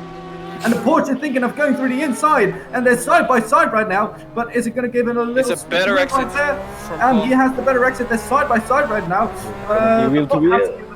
Outside footage between the two because probably going to see the superior power, and he's in front as he's covering the outside line right there and thinking of giving a defensive line there, and the Paul Robert has gone in front of the Aston Martin. He's done it. Paul Robert has finally, Excellent after move. Well 1 done. hour, overtaken the Aston Martin. Yeah, That's the finally, I Martin mean, looks like it has better brakes, but it doesn't look like Kevin Ritter can handle those good brakes because he's locking up almost every single corner, and that's just giving Paul Robert the chance to get close and get past. And unfortunately for Kevin Ritter, Paul Robert is past, and now he's gotta think of a way to get back right in front. The gap has already oh, and this is the extended. Battlefield P1 in the LMP2 class. It's Santo Engqvist racing against Araf Amin, who is still driving there without a pit stop. I don't know how he manages to keep on how driving, but are these guys Santo fighting so Engqvist close? really eager to take back his P1. Oh, a bit of sliding from the back of Amin's car. And then here going into turn 1, we can see a better exit from Amin going into it's the village corner, the loop, and after that going on to the Wellington Straight, where okay, Very, very messy exit of those corners from the car behind us. Amin is doing all in his power to keep Ekvis behind him, but Ekvis had a very messy sector right there. Back to these two guys, that is the LMP2 class right there, or one, I've no idea. All of them look These the same LMP2s thing. are coming in pairs, aren't they? Everywhere we look on this track, there's at least 2 LMP2s fighting they're the really hell out of each other. And now we're on board with. LMP2s are there? There's 10. I think it's a so I BMW. And back to See, there's 2 more leading LMP2s LMP fighting. leading LMP cars. Santo Engqvist right up the gearbox of Arif Amin, trying Yep. to take back his belonged P1. Here go against Beckett. Okay, we gotta remember Santo Engqvist is on newer tires and looks like he's rich fuel mixture as well, so that will be an interesting battle to see. But the bot doesn't agree with us. He thinks that there's another battle that's worth seeing. I think this is, I can't see the names quite well. But we're back Slovenak, into yeah. P1 battle again. With Yeah. Santo Ekvist and Arav Amin. Arav Amin is how- still not boxing yet. What tires has he got on those cars? Oh, that's maybe he's running hard tires. That's Alright, could be maybe. possible, but- Yeah, me and Stijn, when we did a 4-hour race at Silverstone, we used the soft tires, so Yeah. because we only had to box every 40 minutes, so we might as well change the tires at the same time. But it looks like Arav Amin, with his strategy, going longer on harder tires, it's put him into the lead of the LMP2 class, so that might be something for us to write down. It's interesting. Yeah, but of course, Santu is 1 pit stop ahead. Is already right up his gearbox. So Yeah, that's it true. It's seems also like only that only Santu and Pascal Erdev pitted for oh yeah, new tires. The rest all still you're driving. right. Although the live timing says everyone has made their pit stop. But Oh, seems so we a bit don't know who to trust now. yeah, who to believe? I have no idea. Whether Arav Amin has pitted or not, there's still an interesting battle going on. He still have to keep he'll still have to keep Santo Egvis behind him, and it looks like Egvis can't really handle the dirty air. He's going wide at a few corners, and these few corners, Maggots, Backets, and Chapel, you would not want to be behind another car because you would want all the downforce you can get so that you can have the fastest line through those corners. But I think this is Slovenak and Baranyas fighting now. Baranyas, heavy lockup into turn 3. That's gonna set things up very nicely for Slovenak. But no, camera switches again, fighting for P1 and P2 in the LMP2 class between Araf Amin and Santu Engvis now. It's getting really, really close. Is Araf Amin able to keep himself ahead of Engvis for the next 2 hours and 48 minutes? He loses the back end of the car. But the camera switches again. We're not gonna see what happened there. No, he spun, but we don't know what happened to him next. It's a cliffhanger for us. We have no idea what happened. And we can see on the live timing, we can see that Santo Engvist is still. He managed to save it, and it's still, He's still not close? too far behind. Ah, that's great to hear. We would love to see a fight go on. Yeah, but I think in a few laps we'll see Santo Engvist is again within 1 second of Araf Amin, so I wouldn't be surprised if the bot switches into onto that battle again somewhere in the next few laps. I'm gonna need to open up the live timing now because I fortunately don't have the link for it. We've got 4 on-track battles right now going on. But I think the one here, we're back again on board. There are 1, 2, 3 battles at the moment. 4 in the back, 1 in the back, 1 in the midfield, and 1 up front. We are watching right now. Very hard as Arav Amin tries to defend through Maggots and Beckett, but it appears that Ekvis has a better line between the two because he's closing up very, very quickly. And onto the hanger straight as they both go. He's into his slipstream, and we can see Amin trying to keep him away from his lines there.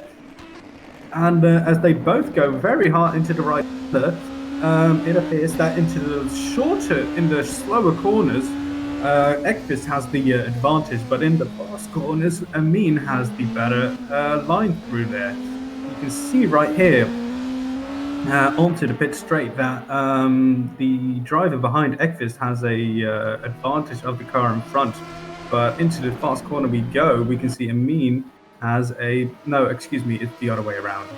A bit of smoke popping up there as Amin goes onto the grass.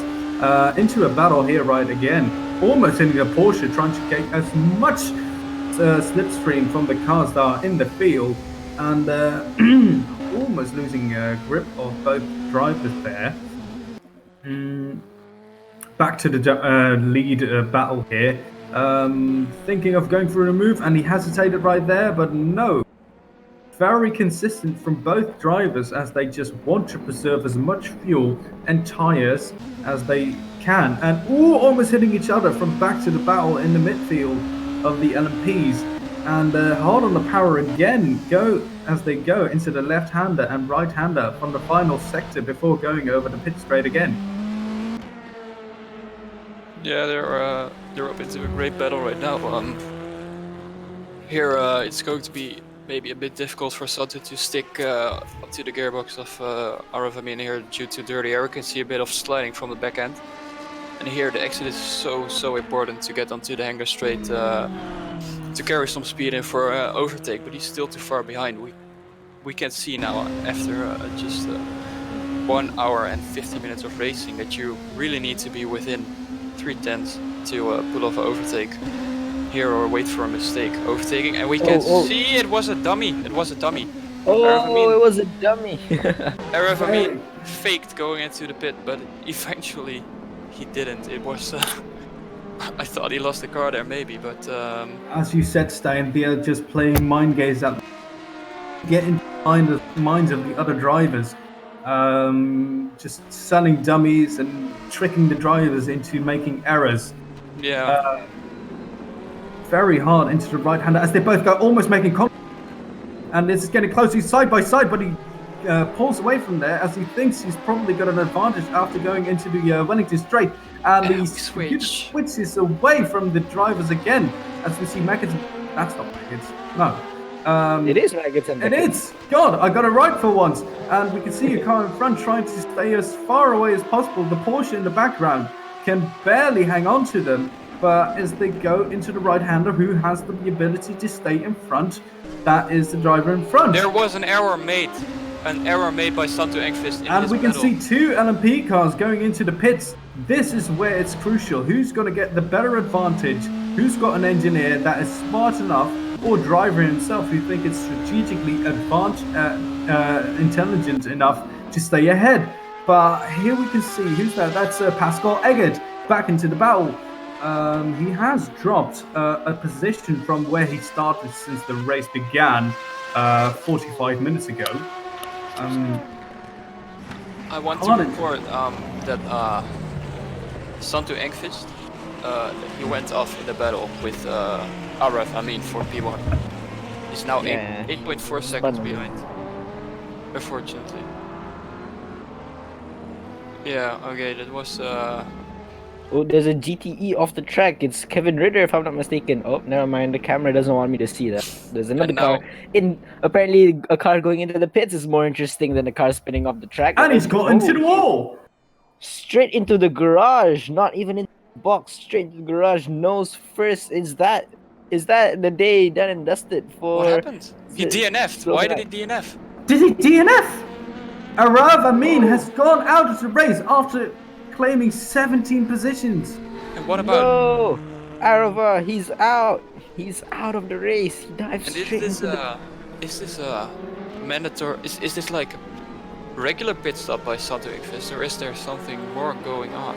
Unfortunately, we can't see that right now. But Arav Amin has. why did DNF'd. Araf He Amin did not DNF? finish. We'll have to see after the race has ended to find up some information on that. But Arav Amin has disconnected and lost all the process because he did make 17 positions in 45 minutes, and it's all over for the young driver. Yeah, It Araf Amin's is. pace was strong. I'm really wondering what happened there, but Yes, Maybe he's he's kind dropping. of leaving me in some confusion right here. I don't know. Wait, but suddenly And it now says that we he's can not see. DNF'd. He's driving again. Maybe he had some connection. Maybe he issues. doesn't know how to do a driver swap here. Oh, It there's could an be LMP2 possible. spinning off the track. There's a black LMP2 spinning off, and Megatson and Beck is there. That is something that the bot doesn't want us to see. Every time there's a car that's spinning off, the bot's like, oh, nope, that's not something we want to see. Yeah. Very sad indeed. But here we have, I think that is, God, Eggert. No, that's not Eggert. Yeah, it is. Oh God, No, it's it's not Santu. mine. It's Santu. It's Santua. It's Yeah, gotta need better names, better resolution. Sorry. Unfortunately, all the cool LMP2 battles. Right now, we don't really have any onboard battles going on. On-track battles going on. Yeah, it's all died down a little bit, but I think because a lot of the cars are starting to come in for the second pit stops now. So once everybody has made their pit stops, I think the field is gonna bunch up a lot more. As you can see, there are two Yeah. LMP2s exiting Chapel right now, down onto the hangar straight. And he's onto the grass. He's using every bit of the track that Silverstone has to offer, but I don't think that's as fast as he wants. Is he gonna go through the inside? He's dived through the inside. I haven't dived like that. Has it worked? He has made it work. He That is straight up the a position, and he is straight sensational back to move. the fight. He had a sensational move, and he's right back to a battle that was right in front of him. We can have some information of the driver who that And was. we gentlemen? can see Lucas Lichten has made 2 pit stops, while Ricky Jimenez has made 0. I think that's an issue. I think Jimenez has made at least one pit stop or two. Yeah. There's an LMP2 of Pascal Eggert trying to get past Lundvall now. Lundvall is second place in the GTE class. He was battling quite close with Liam Rance, but unfortunately he dropped off a little bit, or he pitted, and Liam Rance is yet to pit, so we're gonna need to find out in a few moments' time. And if I'm Yeah, not it's, mistaken, that is the Aston Martin. No, I thought that was Liam Rance, but Liam Rance does not drive an Aston Martin. He drives the bigger mate. Yeah, it's good to see, by the way, the both LMP hypercars in one shot again. But it seems like Yeah, looking at the last times that Lucas Lichten is catching up with Ricky Jimenez by 2 seconds a lap. yep, So you're it's right even a about that. question if this is gonna be a battle. So we have a battle on our hands here, folks. The leaders of the race are gonna be heading into another battle, and as we've seen in the early parts of the race, they had a really good battle. It did take a few laps for Lichten to get past, but it was an interesting battle to look out for. So once he closes the gap, it will be an interesting sight as Jimenez locks up again. We've seen him basically rip apart his tire, haven't we? I'm still kind of confused about the pit stops because it says he has made 0. The live timing says he has made 1. Yeah, so I think the live timing is more accurate than game here, which shouldn't be the case. Yeah, it's confusing. We could see a personal best lap being set by Santo Engqvist with a 46.5 race pace, which is pretty fast if you look at the race pace of the other guys. Sanzu is certainly one of the fastest LMP2 drivers on track right now, with at least 1 second gap between his fastest time and the fastest time of all the other drivers. He even drove a 45.5. Yeah. Yeah, I don't know. I don't think he has. It's really unfortunate that retired, because it would have been a great battle between him and Assetto for P1. But here we have, we're back on track again for the LMP Hypercar battle between Jimenez and Lichten for P1 in the class. Now we're going to look at the last laps of both drivers to see what the pace is. They both drove around 46 seconds, but Lucas Lichten is catching up with 1 second every single lap. So it's not gonna be too long before we can see Lucas Lichten trying to overtake. I'd like to give some information of the track itself. The track itself is at 29 degrees centigrade. It is very sunny. There is 60% of contact between the drivers. As we can see on the live timing, we are 2 minutes and 35 minutes. 60% damage. 60% damage is on. Yeah. Oh, Yeah. that's what it means. Yeah. I'd also like to welcome a very, very enthusiastic watcher called Marike Fugaze. A very good friend of mine is also very enthusiastic about racing. And you don't very often see a woman being interested in racing. So welcome to watching, and as well to everyone and who is watching right now. Please consider subscribing and putting the bell notification on to never miss a race again. It's Ace Racing. Well, it's pretty fun actually, because I know Mika is trying to set up a team for women. Racing team for women, yeah. I've already got the from W series. yeah, because for the upcoming ARL F3 League, Blue Steel Racing are competing, and we've got about 2 sister teams joining, and we're planning 3 sister teams joining, and we're planning to add a 4th one where it's just 2 women drivers, just to gain a little bit more, if there's women racing in the league, the other women watching would be more interested and stuff like that. So, but the trouble is, of course, finding 2 women drivers. Yeah, exactly. This is the internet, so there's going to be a lot of commotion, a lot of trolling on that. I hope not, but you know what? I just hope the best for them.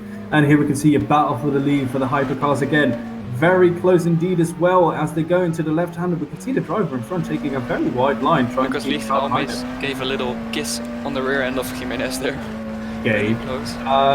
Very hard on the power as they both go, but I can see that Jimenez made a very interesting tactic, because he did create a bit of a margin between the two, and Lucas Lichten having a bit of trouble trying to stay within the parameters of Jimenez, as they both go very hard onto the power, indeed into the right-hander. But you can see that the the McLarens both have very, very good grip through the high speed corners, but one of them has the better setup, which means that one of them has a clear advantage into the slow corners, and that is where it's crucial. And here into the magazine package, which is an absolutely quick, fast corners. We can see a bit of sliding from Lichten from his rear end coming along, probably a harder suspension setup. But as they both go into the very hard hanger straight, into the right-hander, who has the better braking capacities of the 2 drivers. Probably down to their racing setup at home, the car setup, but also a lot of mind games, as we have been implying the entire race right now. Spit of brake smoking right there from the tires. Not very good in these conditions, as you just want that tire to be as round as possible. Yes, very true, because once you lock up the tire, you don't have the same contact patch as you would normally have. Not only that, but the next time you lock up, you're gonna lock up in the same spot as well. Yeah, exactly, because of the flat spot. The tire will stop turning on a certain point when you're braking. Yep, but it looks like the 2 hypercars are fighting each other. Oh, they're pushing each other off the track almost as they head down the Wellington Straight, going into Brooklyn's. Who's gonna come out ahead into the braking zone? It looks like it is Lichten. But will Jimenez get the cut back down into Luffield? I don't think he will, so that's Lichten pass Jimenez again at the same parts of the track. It's like it's his favorite overtaking spot here.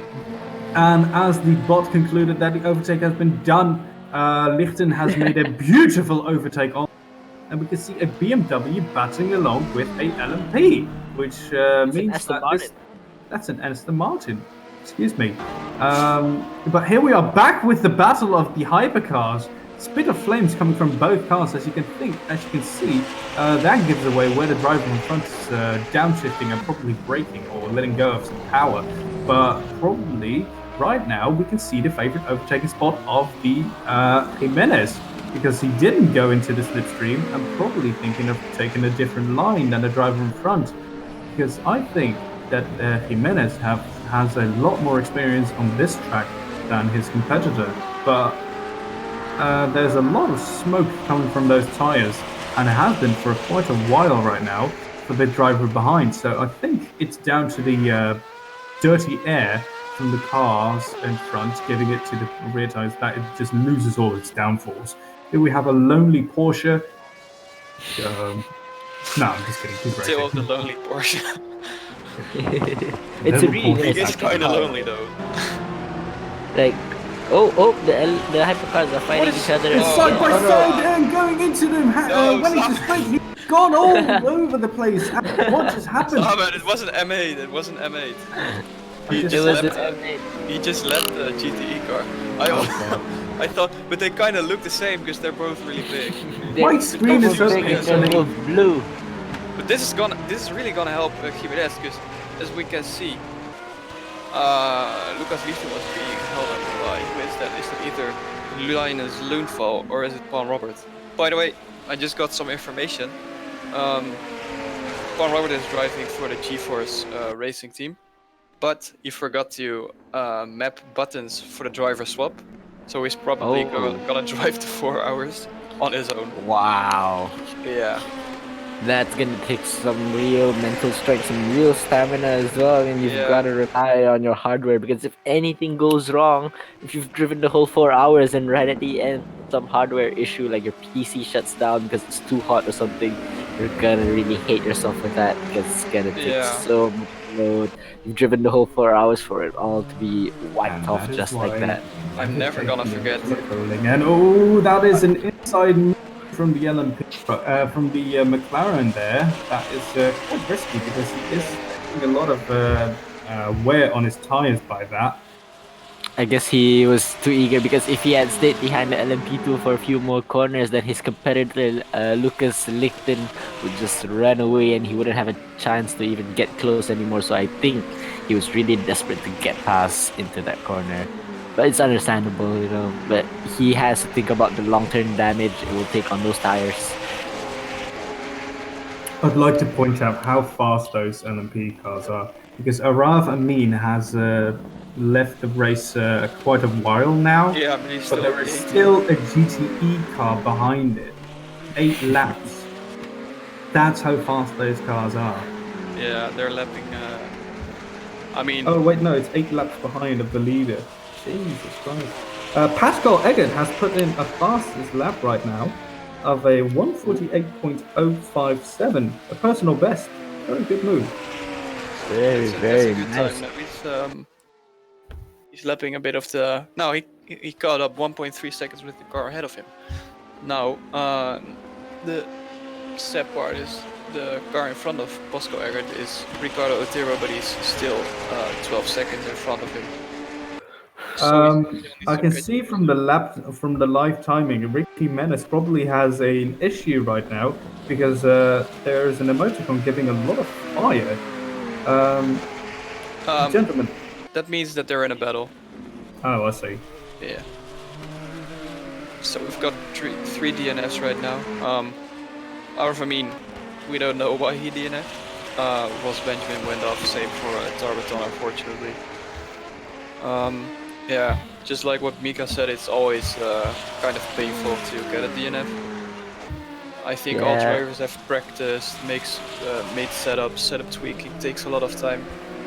It's always a bit painful to see your hard work just Go down the drain. going down the drain, exactly. Mika had it as well with his engine, I think, in Paul Ricard once.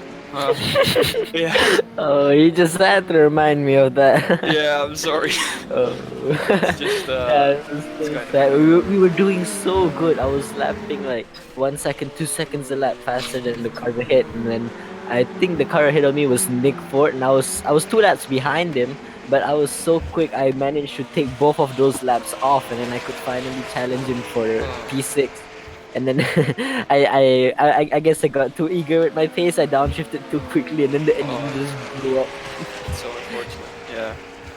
I remember Vladislav Muchilenko, the Ace Racing champion of season 1. He was driving in another league, quite a professional one, also on rFactor 2.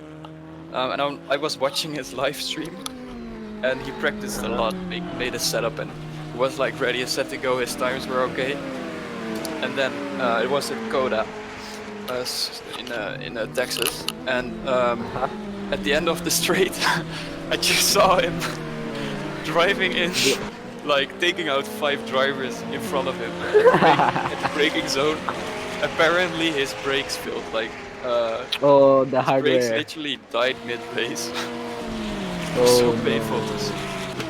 Yeah, it was kind of sad, but we can see it. Oh yeah, There's an I think LMP he's car facing the going wrong way wide, as well. very wide as well. It was the driver in P5. It's Slovenak now overtaking.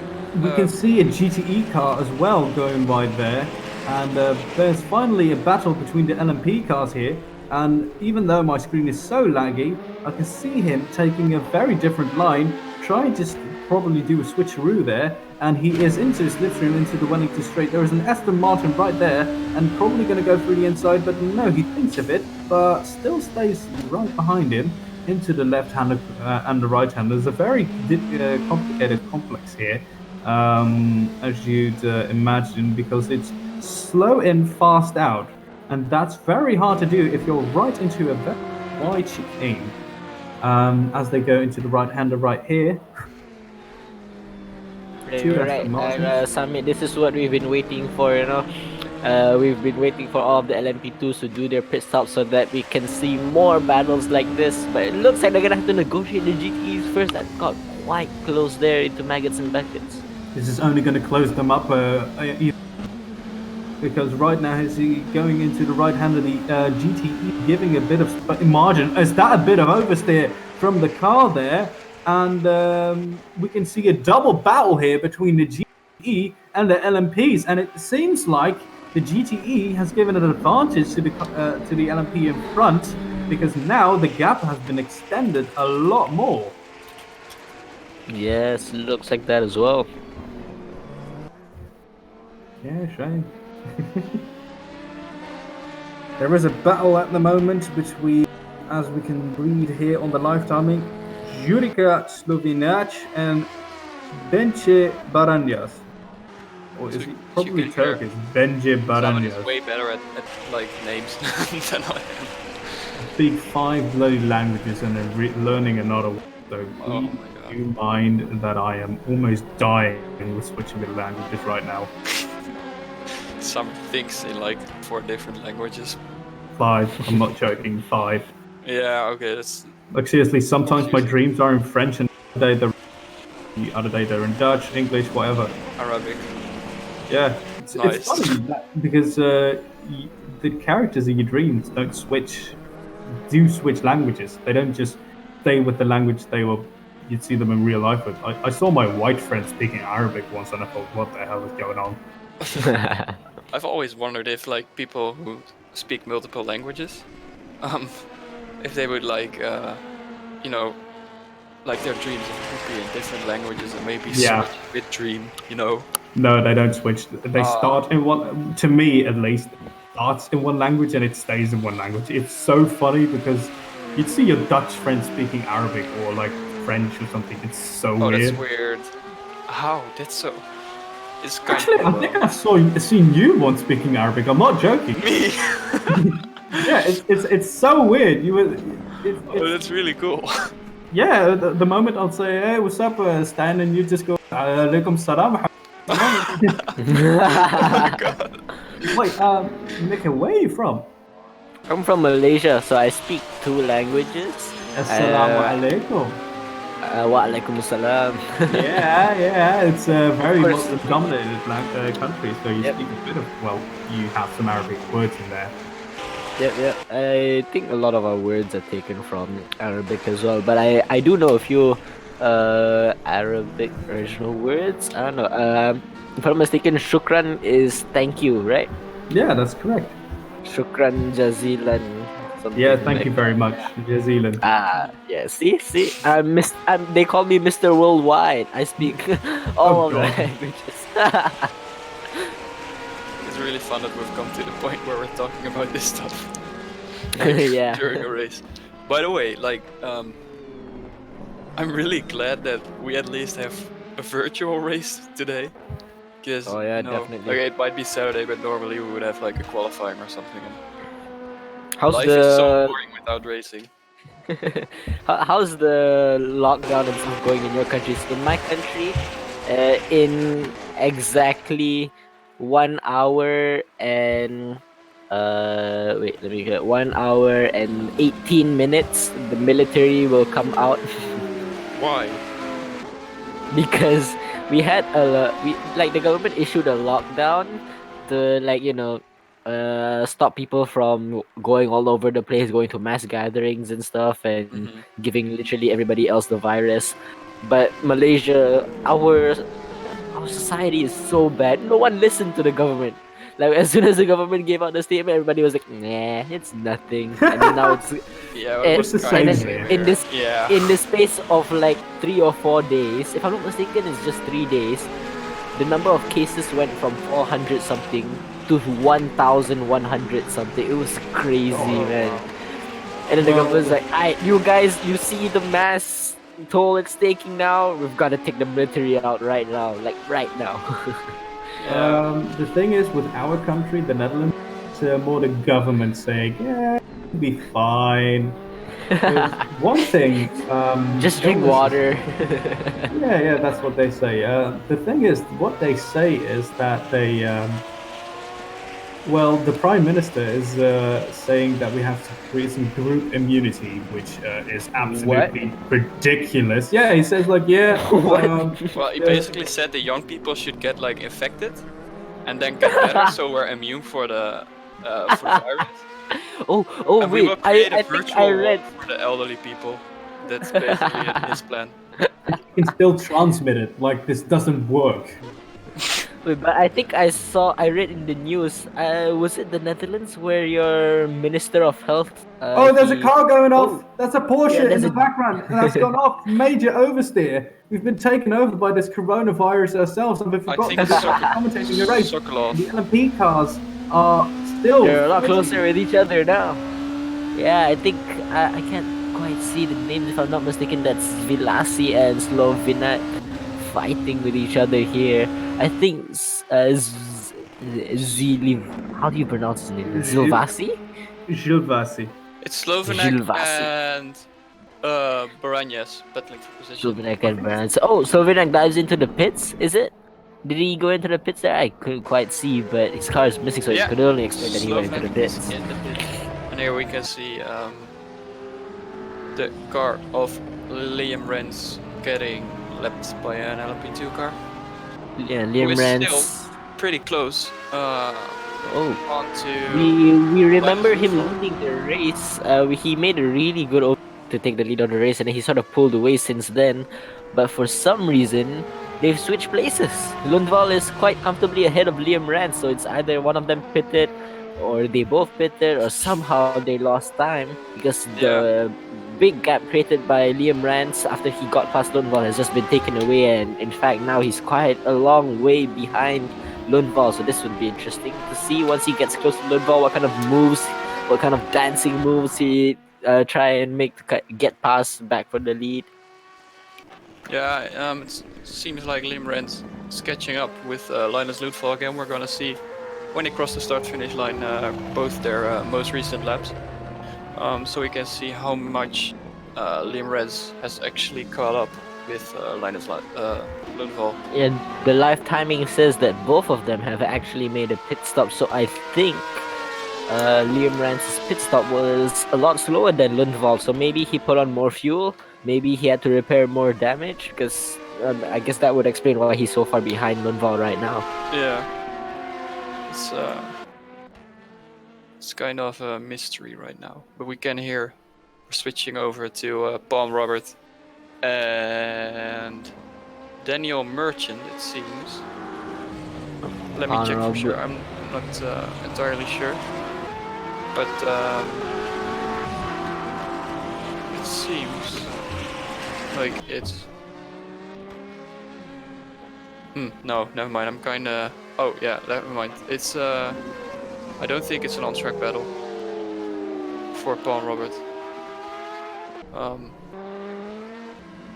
No, is it? I think it's really difficult to spot. It's Merchant, yeah. Okay, so it's Daniel Merchant and Paul Robert both battling for position on track.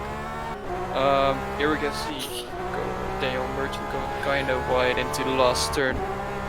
Yeah, it doesn't look like Merchant has the ideal lines going through these few corners, so I think Paul Robert might have a good chance if he can outbrake. They both got similar cars, so Paul Robert has to kind of come up with something to get past Daniel Merchant here, but I don't think he's gonna make it down into turn 3. He's gonna have to wait by this time a little bit, try and get a really good exit so that he can launch down onto the Wellington straight. He's got the tow from 911 in front of him. These are the exact same cars you're seeing right now, so it's a really even battle. So it's all about who can get the most out of their equipment. So can Paul Robert try and make a move down the inside to Brooklyn? No, he's not. So Daniel Merchant stays ahead, but it looks like Paul Robert carrying a better line through most of these corners here, because it looks like Daniel Merchant's car is all over the shop. He's going everywhere. Yeah. Of course, we shouldn't forget that Daniel just spun. So I wouldn't be surprised if he has some vibrations going on the straight and some flat spots. Look at the speed that LMP car's taking round the outside of the two Porsches, but as Mika just said, the way better line by Paul here. Yeah, way better line almost in every single. I think they're side by side. They're going into the magazine complex right now. Someone's got to back out. No, none of them are gonna back out. It's one or the other, and both of them said, "No, I'm gonna take this line." Paul takes the inside. Fights back, goes on the inside. Can Daniel Merchant fight back? Oh, there's a little bit of a contact there. Paul Robert is still behind Daniel Merchant as they head down onto the hangar straight. Paul Robert looks like he's carrying more speed. Looks like he's got the better car overall. So let's see if he can take a better line through Stowe. He's definitely he's gonna go through the inside. Both are oversteering. A bit of contact from drift here by Paul Robert. This is incredible car control from Paul Robert to get really close. Oh, double lockup as well. He's getting really impatient behind the 911 of Daniel Merchant here. It looks like he's gonna go down the inside of the final corner. It's surely gonna be contact there if they get too close. Like Daniel Merchant has to go off the track. Yep, definitely has to go off the track to avoid a certain accident there. But it looks like Paul Robert is really pressuring Daniel Merchant. Doesn't it look like? It's such a good battle to see right now. Yeah, but I think Paul Robert, it's kind of hard, you know. If you're in Paul Robert's car right now, what would you want to be doing, Stijn? Kill him. I mean, don't do anything stupid. I guess that's the best thing you can do right now. I mean, keep your head cool. We've still got 2 hours and 30 minutes to go. Yep, Daniel Merchant spun, so this is an open opportunity for Paul Robert to get past. And look, Daniel Merchant's car is not liking these corners at all. He's not taking the ideal line through these corners. Paul Robert's absolutely loving it. It's just giving him more and more opportunities to get close and get past. So he's got a really good slipstream now. He can let off the throttle a little bit, because I don't think this is an overtaking opportunity. So he's gonna have to stick within the toe of Daniel Merchant. But Liam Rance and Lundvall, they've caught up with each other again. Yes, this is what we wanted to see. The leaders of the GTE class, they finally caught up with each other. now. Liam Rance, can he make up for all of the time that he lost? Can he get back out in front and build a lead? And it's off! He's off! That is off! That is Liam Rance. Daniel Merchant is Oh, off. it's Dale Merchant. Wait, Daniel Merchant, sorry. I wasn't he's watching off. the stream for a second. I thought it was Liam. Okay. He has That is spun. off. Mon Robert has got. Oh, but look at this. Liam Rance and Rance. Lundvall, they are so close to each other right now. This is an excellent battle, but it looks like they've got their a back marker from their own class right in front of them. But yeah, Kevin Ritter lets them pass. Marcel Ritter, sorry, lets them get past very easily. Are those the Ritter brothers racing together? There are Marcel and brothers. Kevin? I already thought, like, have I so. been saying they his name brothers? wrong all the time? But that's really cool. I'm pretty sure his name was Kevin earlier, so Yeah, it has to. they must be brothers. Yeah. So that's Looking when at the you've got time. siblings racing in the same I can- car. I can probably notice that Mika has a cold, so it's been nice knowing you. Anyway, here we have the BMW trying to go. He thought of it, as you could see, because he moved back onto the lining here. But on the AstroTurf goes the BMW. You can really notice that the Porsche has a lot more grip through the fast corners. There's an LMP car right in the background who's trying to get past them. Here we have another LMP battle between the two. If we can have some information on those cars, that is the number 40 of a. Wait, that's not number 40, is it? Jesus Christ, this screen is pixely. Make it leave. Oh, and here we have the BMW back at Porsche. There's an LMP overtaking here that's not giving any motivation for the BMW, but they're He's literally almost bumper touching. drafting. And I have He been goes down mistaken. the inside. Oh, That was so too early. That was way too early. But he's still Way right too behind early. his bumper. I think it's don't touch that Porsche. That's really sensitive to any contact right now, as we could see with Lando Norris and Max Verstappen last week. Yeah. But he's going to go through the inside. Is he going to outbrake him? No, is he going to do it? It's probably side by side right now, as we can't see, but they are. And the BMW has probably pulled it off, but I think he's going to go for a switcheroo going through the inside right now, and he's still behind his bumper. But still, can he get the power on and get past that Porsche, because they have one little straight still going for them. And the Porsche is right there. The BMW has the power. Is he going to probably outbrake it? But no, he yields and stays behind the Porsche as they go into the last few sectors of the track itself. As they approach the Maggots and Baggots complex, here we see there is interesting lines from both drivers, but I think the gap is extending. A little bit of oversteer from the BMW, and all the hard work is gone, and he has to do it all over again. He didn't learn the first time, and he certainly didn't learn the second time. And back to the battle, there's an Aston Martin who has major problems over there because it's all over the place.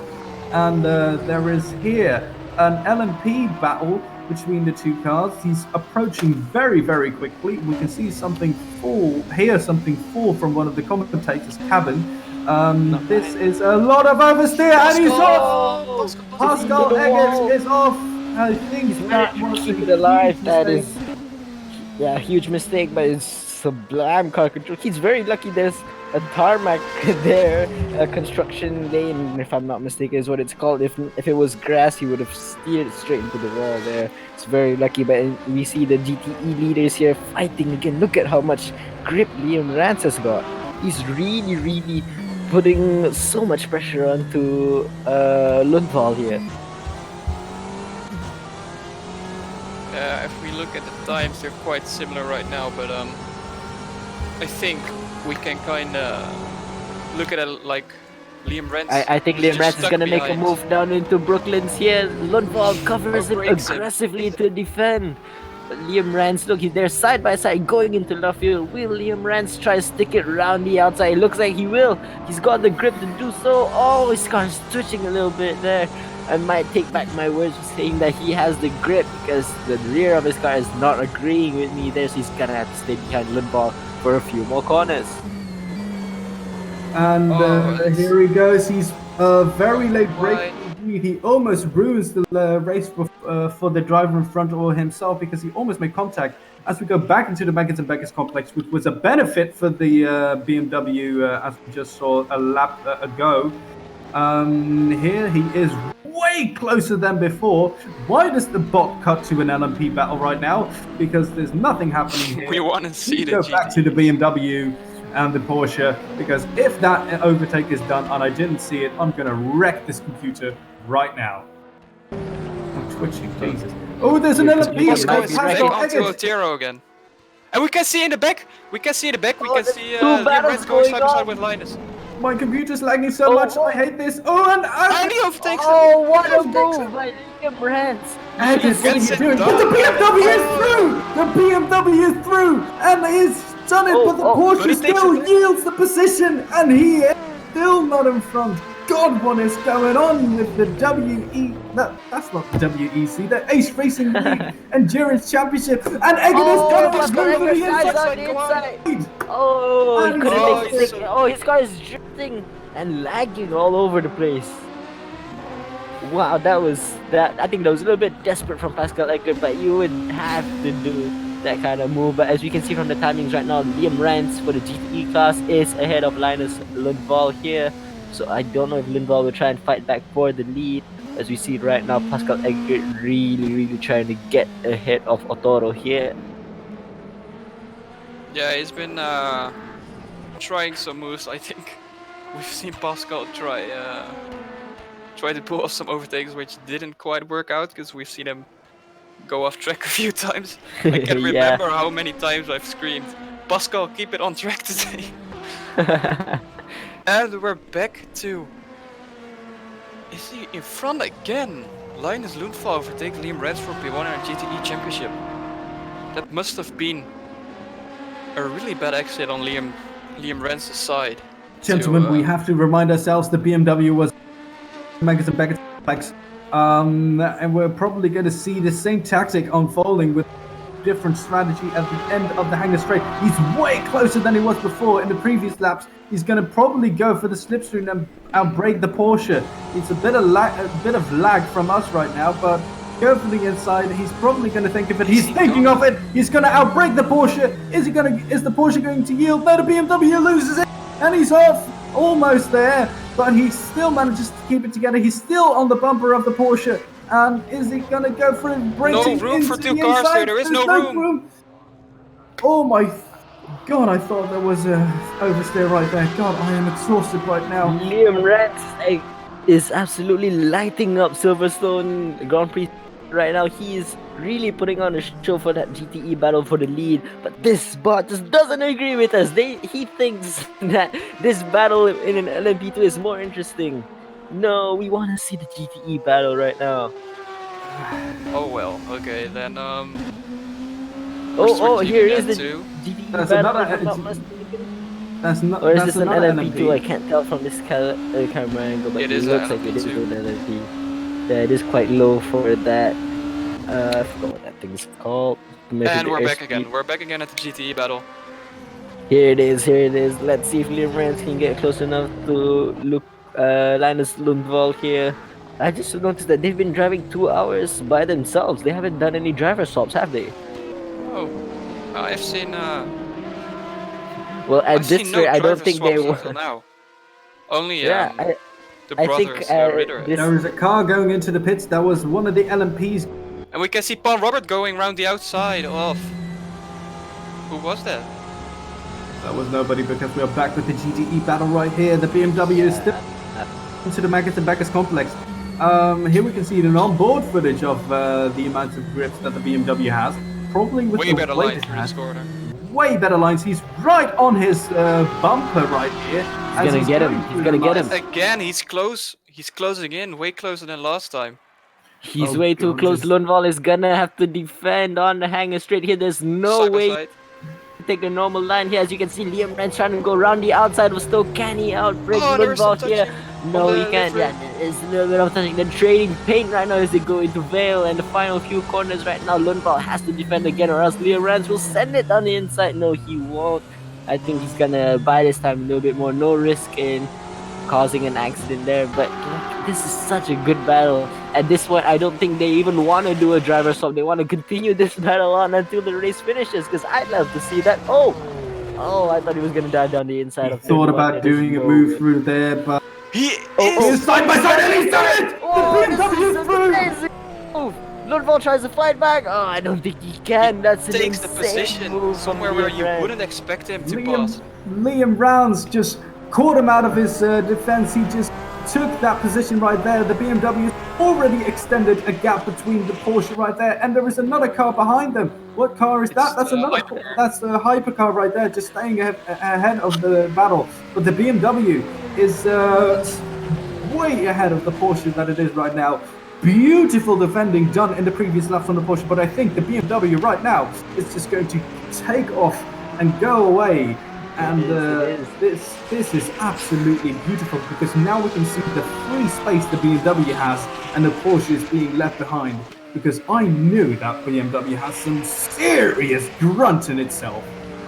Yeah, definitely. You're right there, Sammy. And for the viewers that just joined us, Liam Rans was actually leading for the first part of the race, and for some unknown reason, he dropped back behind Lundvall. But that only gave us a very interesting battle to look forward to. And right now, 2 hours and 1 minute left in this race, we see Liam Rans. He made such a great move on Lundvall here. I think that's the second time we've seen such a great move being pulled off by Liam Rans at the same part of the track. He's loving that first braking zone there. He's made such good moves there.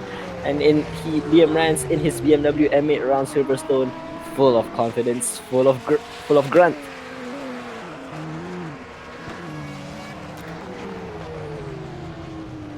And right now, I think we have to be patient a little bit to see if Lundvall can maybe battle with Liam Rans here, but we know that Liam Rans has got some serious pace, so once he's out in front, he's just gonna keep pulling away. So I think this is it, unless Liam Rans makes a mistake, or if Linus Lundvall can come up with a good strategy to counter Liam Rans' pace. It would be really interesting to see. We've got 2 hours left on the clock. Let's see who can come out on top. Yeah, it seems like Liam Rans' pace is quite a bit better than Linus Lundvall's pace right now. We can see him pulling away. If he keeps going like this, he might be able to extend a bit of a gap, maybe be able to do a driver swap. I don't know if both teams are planning on driving solo or doing a driver swap. The only people that I have seen do a driver swap is the Ritter brothers, assuming that they are brothers. It looks like in 17th position, NLR Danny B has joined in as well quite recently. Yep. Paun Robert is quite new. I haven't seen where is it? Yeah, that guy. Where is he? Yeah. Gilvasi. If I'm not mistaken, I didn't see his name in the first part of the race. So he must have swapped with someone. He's new as well. And Miguel Figueras, Rafael Mon. Yep. Yeah, those are all new guys. I just witnessed a driver swap myself. 9th place. Albert Serrano. He switched with. I didn't really see the name before that, so there was another driver swap going on. So now, as we reach the halfway point of the race, I guess that's where we would see the most driver swaps compared to any other hour. Yeah. As we can see now, Patrick Silvasi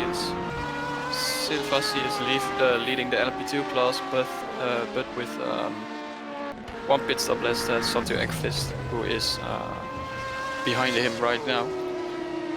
Yeah, but it looks like actually what's interesting right now to see is the gap between the two overall leaders, Lucas Lichten and there's another driver swap that happened in P2. Alvaro Diaz has come in. Paul Robert is in the pits as well. Yes, that's true. So I think a driver swap will happen sometime soon. So Lucas Lichten, I think he is yet to stop. Alvaro Diaz has just come in, so let's see what kind of pace he can do. Of course, his teammate was quite comfortable in second place, quite close to Lucas Lichten as well. So it's very important to see if Lucas Lichten himself has got a good teammate to keep up the lead and win from there. Yeah, exactly. Some inside information I got on the GeForce Racing team. So as I told before, Paul Robert forgot to assign a button to the driver Yeah. swap. Yeah, And yeah. I think right now they are attempting to do the driver swap in an alternative way. Oh, that would be interesting. Well, yeah. he is quite low down the grid right now, so I don't think it will cost too much time. It says that Paul Robert has been disqualified. Disqualified? It said Really? a TSQ right behind his Yeah, name. yeah. Right now, DSQ. Paul Roberts is in Wow. 18. Does it say that on the live timing? What? Does it say that on the live timing? Yeah, for a second, but not anymore. I don't know if we even see Pawn on track right now. Pawn, where are you at? Paul Robert, number 22 car. He's in I'd like to P20. inform as well that every watcher right now to not go to the Formula One YouTube page, as the You're Grand Prix streaming is streaming. the Brazilian Grand Prix, right? 2016. Yeah, but that's way more boring than what we are doing right now. Yeah, definitely. Pawn has gone out on track again, so the driver swap failed. Yeah, but I'd like to see Lucas Lichten make a pit stop, and I'd like to see his teammates' pace. To be honest. Oh, we've got two hypercar lapping a GTE. A driver swap has happened on the side of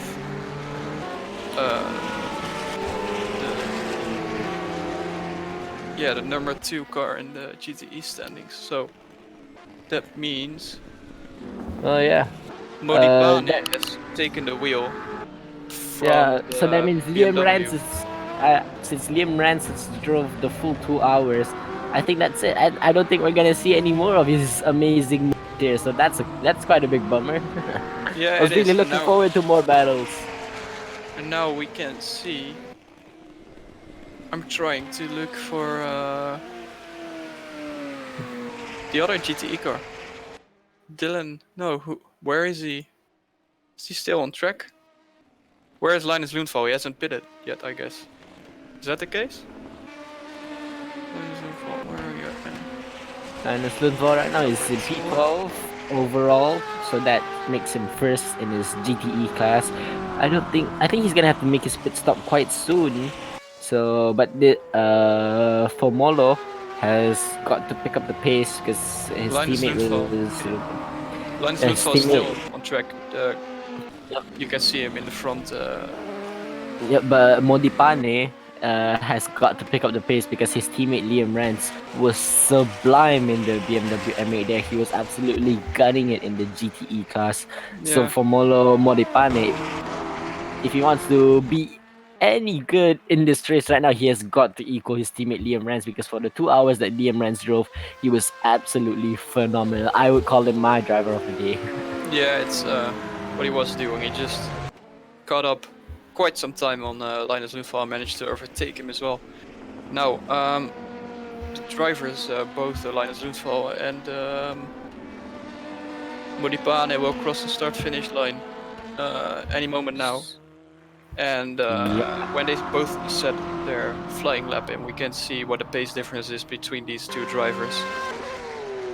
But it doesn't seem that Linus Lundvall is pulling away. It seems like Modipane is even catching up to him, according to the live timing.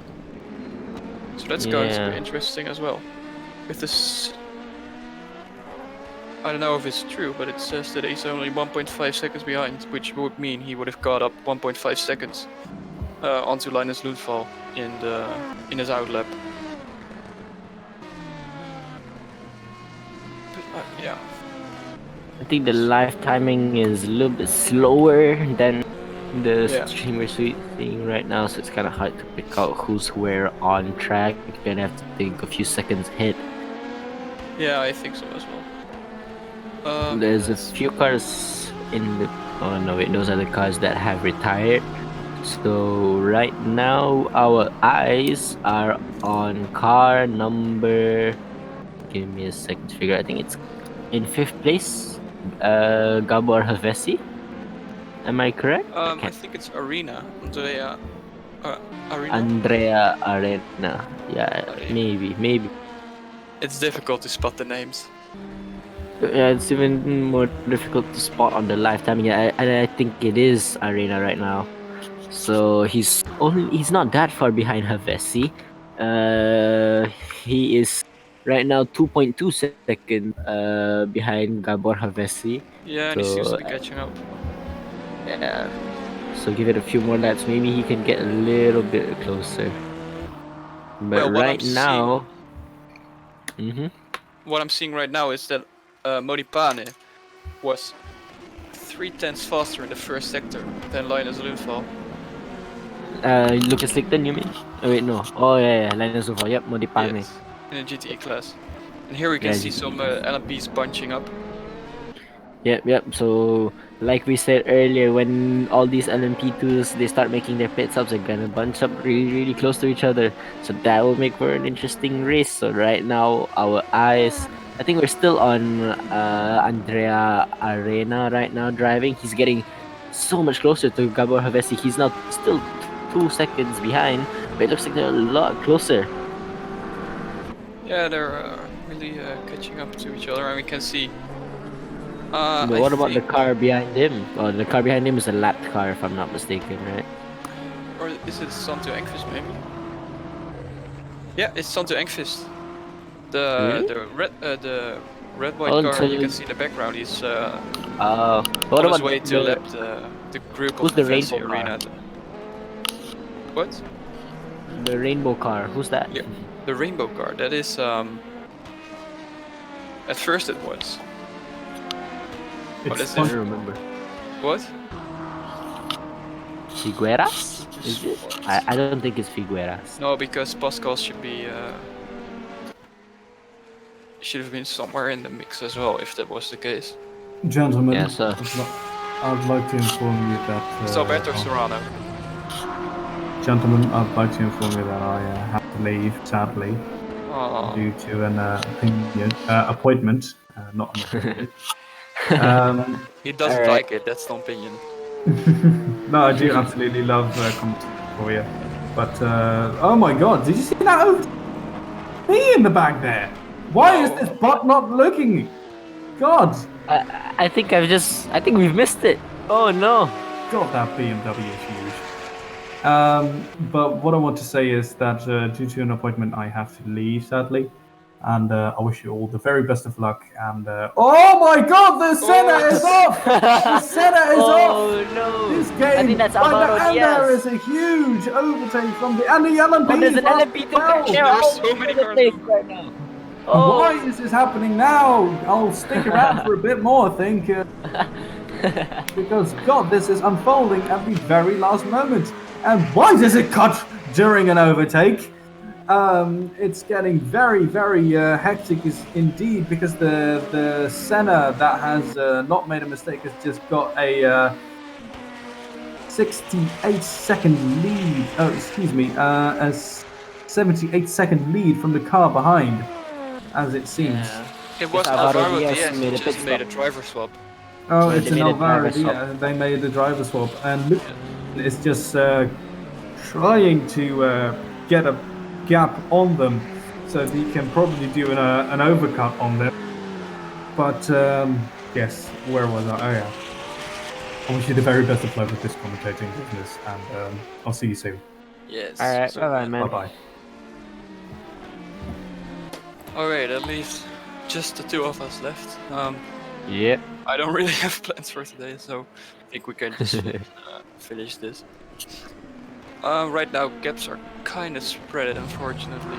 Not much going on the track, but I'm waiting for Lucas Licton to be making a pit stop, because once he does, that would be really, really interesting. I'm wondering if he's driving on his own. I will check it. Is that allowed under the rules? I think driving solo is allowed. Yeah. The teams for the sign up. He, as we can see, the NG Sim Racers team, the number 8 car of Pascal Eggert Jimenez pits. and Alvaro Pas- Diaz have just made their driver swap. Pascal Eggert pits right now, so I think we're gonna see a driver swap right now because Pascal Eggert, he is part of the same. I'm in a European sim racing team with him, so he has mentioned that he kind of doesn't like the idea of splitting, doing driver swaps every hour.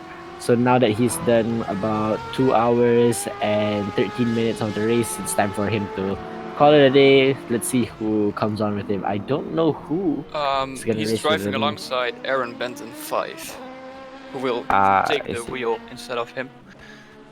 So that's gonna happen in a few seconds. Yeah, and we can expect for Madness Racing, Lucas Lichten's team, that Matthew Clip will take over the wheel anytime soon now. And Yep. I can confirm that there is a Kevin Ritter and Marcel Ritter, both driving for 360 Motorsports. Yeah, it seems like at least they're family, that's all I can say. Yep.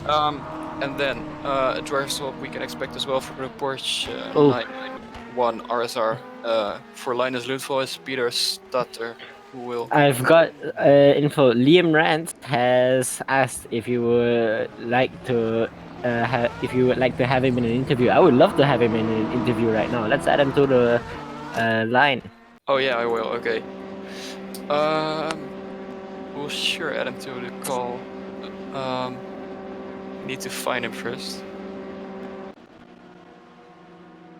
Oh, okay. Oh, we can see someone off. Who is going off? No, he's going into the wall. Who was that? Someone went into the wall. It was a GTE car. It's Lundvall. Linus Lundvall has went into the wall. Linus Lundvall DNF'd.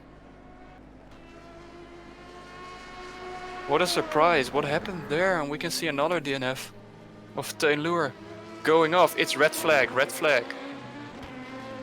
Red flag.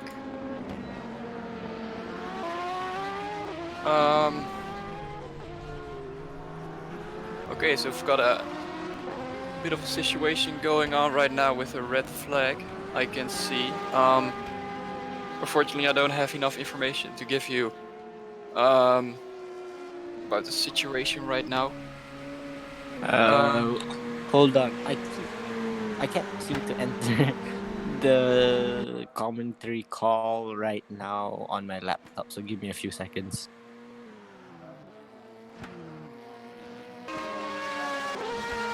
I will try to gather some explanation. Palm Robert will be added to the call shortly to give some explanations about the current situation going on here. Give me a second.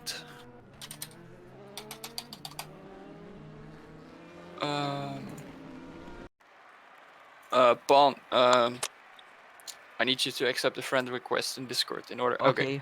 Hi. Hello, Palm. So people can't join because there's a problem with Steam, I think.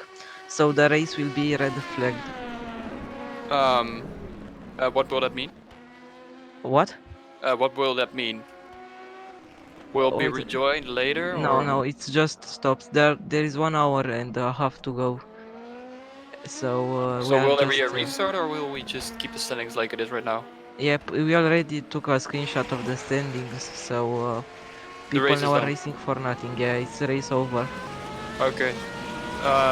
So what happened again?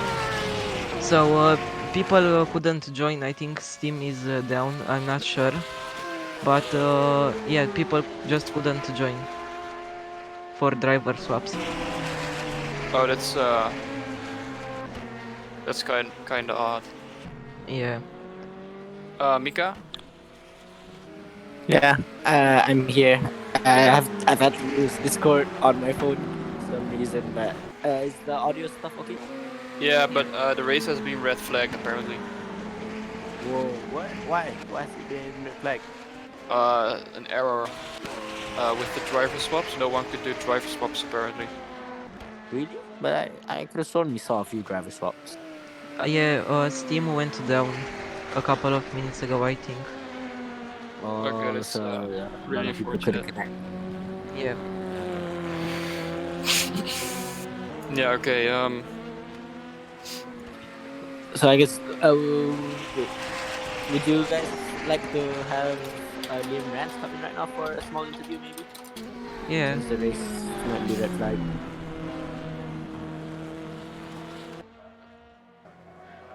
Yep, I'm gonna leave now that I explained. Yeah. Thanks for the explanation. Bye. Bye.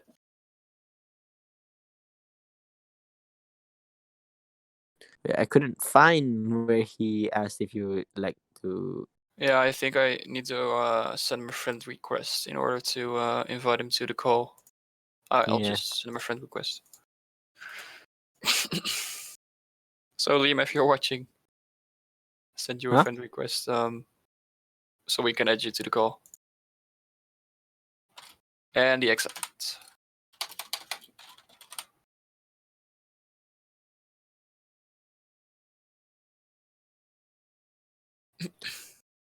Hello, Liam Rance, are you there? Not yet, I think. He is. Okay. Hello? Hello. Hello. Can you hear me? Oh, Yeah. wait a minute. I'm hearing two of you. There Right. are two guys. Oh, yeah. Yeah. So, how was the race, Liam Rance? We saw you made some really, really good overtakes there on Linus Lundvall. We were really impressed with most of your moves. Yeah, it just sort of seemed that every time I got in the lead, something bad happened to me. So I had to Yeah. fight back Yeah, what again to happened? get We it. saw you drop behind Lundvall Yeah, there. you- What happened? You overtook Linus Lundvall several Well- times, and then one lap later we saw you back in P2 again. Well, at the Yeah. start of the race, led first few laps and then spun, dropped down to fifth, fought my way back up, and then by the end of the stint, passed Linville just before the pits. Mhm. Then coming into the pits, I missed my pit box, so I had to reverse back to go back into the stop. So they serviced my car. So that explains the loss of time. Yeah, and he behind got Linus ahead of Lundvall. me by another 2 seconds, so I had to overtake him again there. And then Yeah. in the second stint, I pulled away to about 16 seconds, and then I got hit by an LMP2, which dropped me like 5 seconds Oh. behind him with a little bit of damage. Oh yeah, I think we did catch a little bit of your contact there, but unfortunately the bot it kept switching the cameras around. It was so Yeah. annoying. So yeah, after then getting past him again, he spun, or he sort of like had a half spin, which meant I got past, but I didn't know whether it was because I had a little bit of contact with him through turn one. So I didn't know whether it was me offsetting his car, putting him like into the spin. So I decided to let him pass again. I see. Yeah, just that's so what we I didn't noticed. get- Yeah. Just so I didn't get a penalty or anything from the stewards, because there was less time to lose by just letting him pass there than taking a drive through or something. So, and then I had to fight back past him again. So, yeah, I just want to say thank you to Linus if he's watching, and well, thank you really. Yeah. Thanks for racing. Unfortunately, the you race guys- got red flagged, but Yeah. some great But you racing on your guys part. put on a really good battle. I think the GTE battle was actually the most interesting to watch, right, Stijn? It was so hard to Yeah. overtake because of the dirty air. Yeah, we Oh noticed. yeah, we noticed. Yeah, the And the dirty air was slipstream crazy. wasn't doing much. Yeah, the slipstream was nothing, so I really had to be right on his bumper and Yeah, proper exactly. send it in on the brakes. So Out of- yeah, The Out of Max and baggage, hypercars you are needed to be really like almost Yeah. kissing yeah, the rear bumper of the car in front to make a overtake.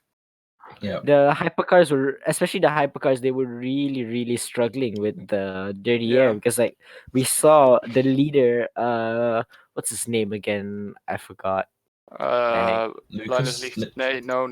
Yeah. Lucas Lichten. yeah. Yeah, Lucas Lichten and Jimenez. Lichten was so much faster, but once he got behind Jimenez, he just found it so hard to keep close and so hard to overtake. But once he was past, he was flying. He was so far ahead. Yeah. So I Yeah. think the dirty air was like such a big factor here. But even though you were behind Lundvall for quite a few times, the moves you made were spectacular, man. That's some awesome feeling Thank on you. the brakes you've got. Congrats. It was crazy. We had so much fun watching. Yeah, it was really. I mean, right now we don't have any races going on in real life, so this was we really needed this, you know. Yeah, that's the reason why I came into race today. I wasn't planning to until about yesterday evening. So I had about 10 laps of practice, and I was using qualifying as my practice really. So yeah, Dude just joined for fun and just set the track alight. Yeah. Wow. I don't know. You might be seeing me next time out. I think it's at Paul Ricard, isn't it? Let me check. I'm not sure, but it is 4 hours of Paul Ricard, and after that Yeah. it's the 12 hour of Le Mans. I guess Mika and I I'll will try to definitely drive that as well. I'll definitely be there for Le Mans, but Yeah, I'm same. not sure Yeah, about Paul I'll Ricard. definitely. I never in my life would I want to miss Le Mans. I just love that track. That track is amazing, man. Yeah, it's But really I great. mean, Bucket list. it's quite important to get quite a big grid for that as well, because it's such a big track. If you get Yeah. only if you get less than 20 drivers racing, then the track's gonna feel quite empty. You're gonna see a lot of cars driving Yeah. alone. But I guess the camera bot will be loving it, because for some reason every time there's a battle going on, it wants to switch over to a car driving alone. Yeah. Yeah. But it kind of worked. Least But better. actually, since basically almost every country is like quarantined right now, it would be fun to host a few fun races. Especially on something like Assetto Corsa, where you can do a lot of mods. I Yeah. think just a few hours ago, my friends, they were doing some races with the Tatus car. Oh, that's It's nice. it's like a baby F3. Yeah. Italian F4, I guess. But yeah. I guess that's it for today, unfortunately. We hoped Yeah. to Well, enjoy it some was more a battles. good 2 hours and 10 minutes or something, I guess, while it lasted. It was a really good race. Yeah. It was I really feel fun like to watch. the leaders of every class put up such a good battle. Like there were only two hypercars, Lucas Lichten and Jimenez, but they put up a really, really good fight. And then for Yeah. the LMP2s, it was Araf Amin and some other guy. I think it Yeah, Santo was Enkvist. Santo English, yep. He put up a really good fight. And then of course Liam Rance in the GTE, the star of the race, man. You should see his moves there. Yeah. God, I would love to rewatch the stream just to see those Yeah, I overtakes think I'm again. gonna make like a highlights video because this race was amazing. There's Yeah. nice to have highlights, so highlight video. But the LMP2s were really messy. I think there were a few times that all Yeah. three of us, we were just like we almost fell from our seats just seeing them spin and stuff, man. That was crazy. Yeah. It was chaos, but it was Yep. fun. But I guess that's it for the stream, I guess. So Stein, take it away. Yeah. Cemal, are you there? Yeah, okay. So I think we'll have to end the stream right now. Thank you all for joining us. Yeah, Both thank you, Liam racers Rance, and the as well, for Yeah. joining us for Thank the you, post race guys. interviews. Yeah, thank you.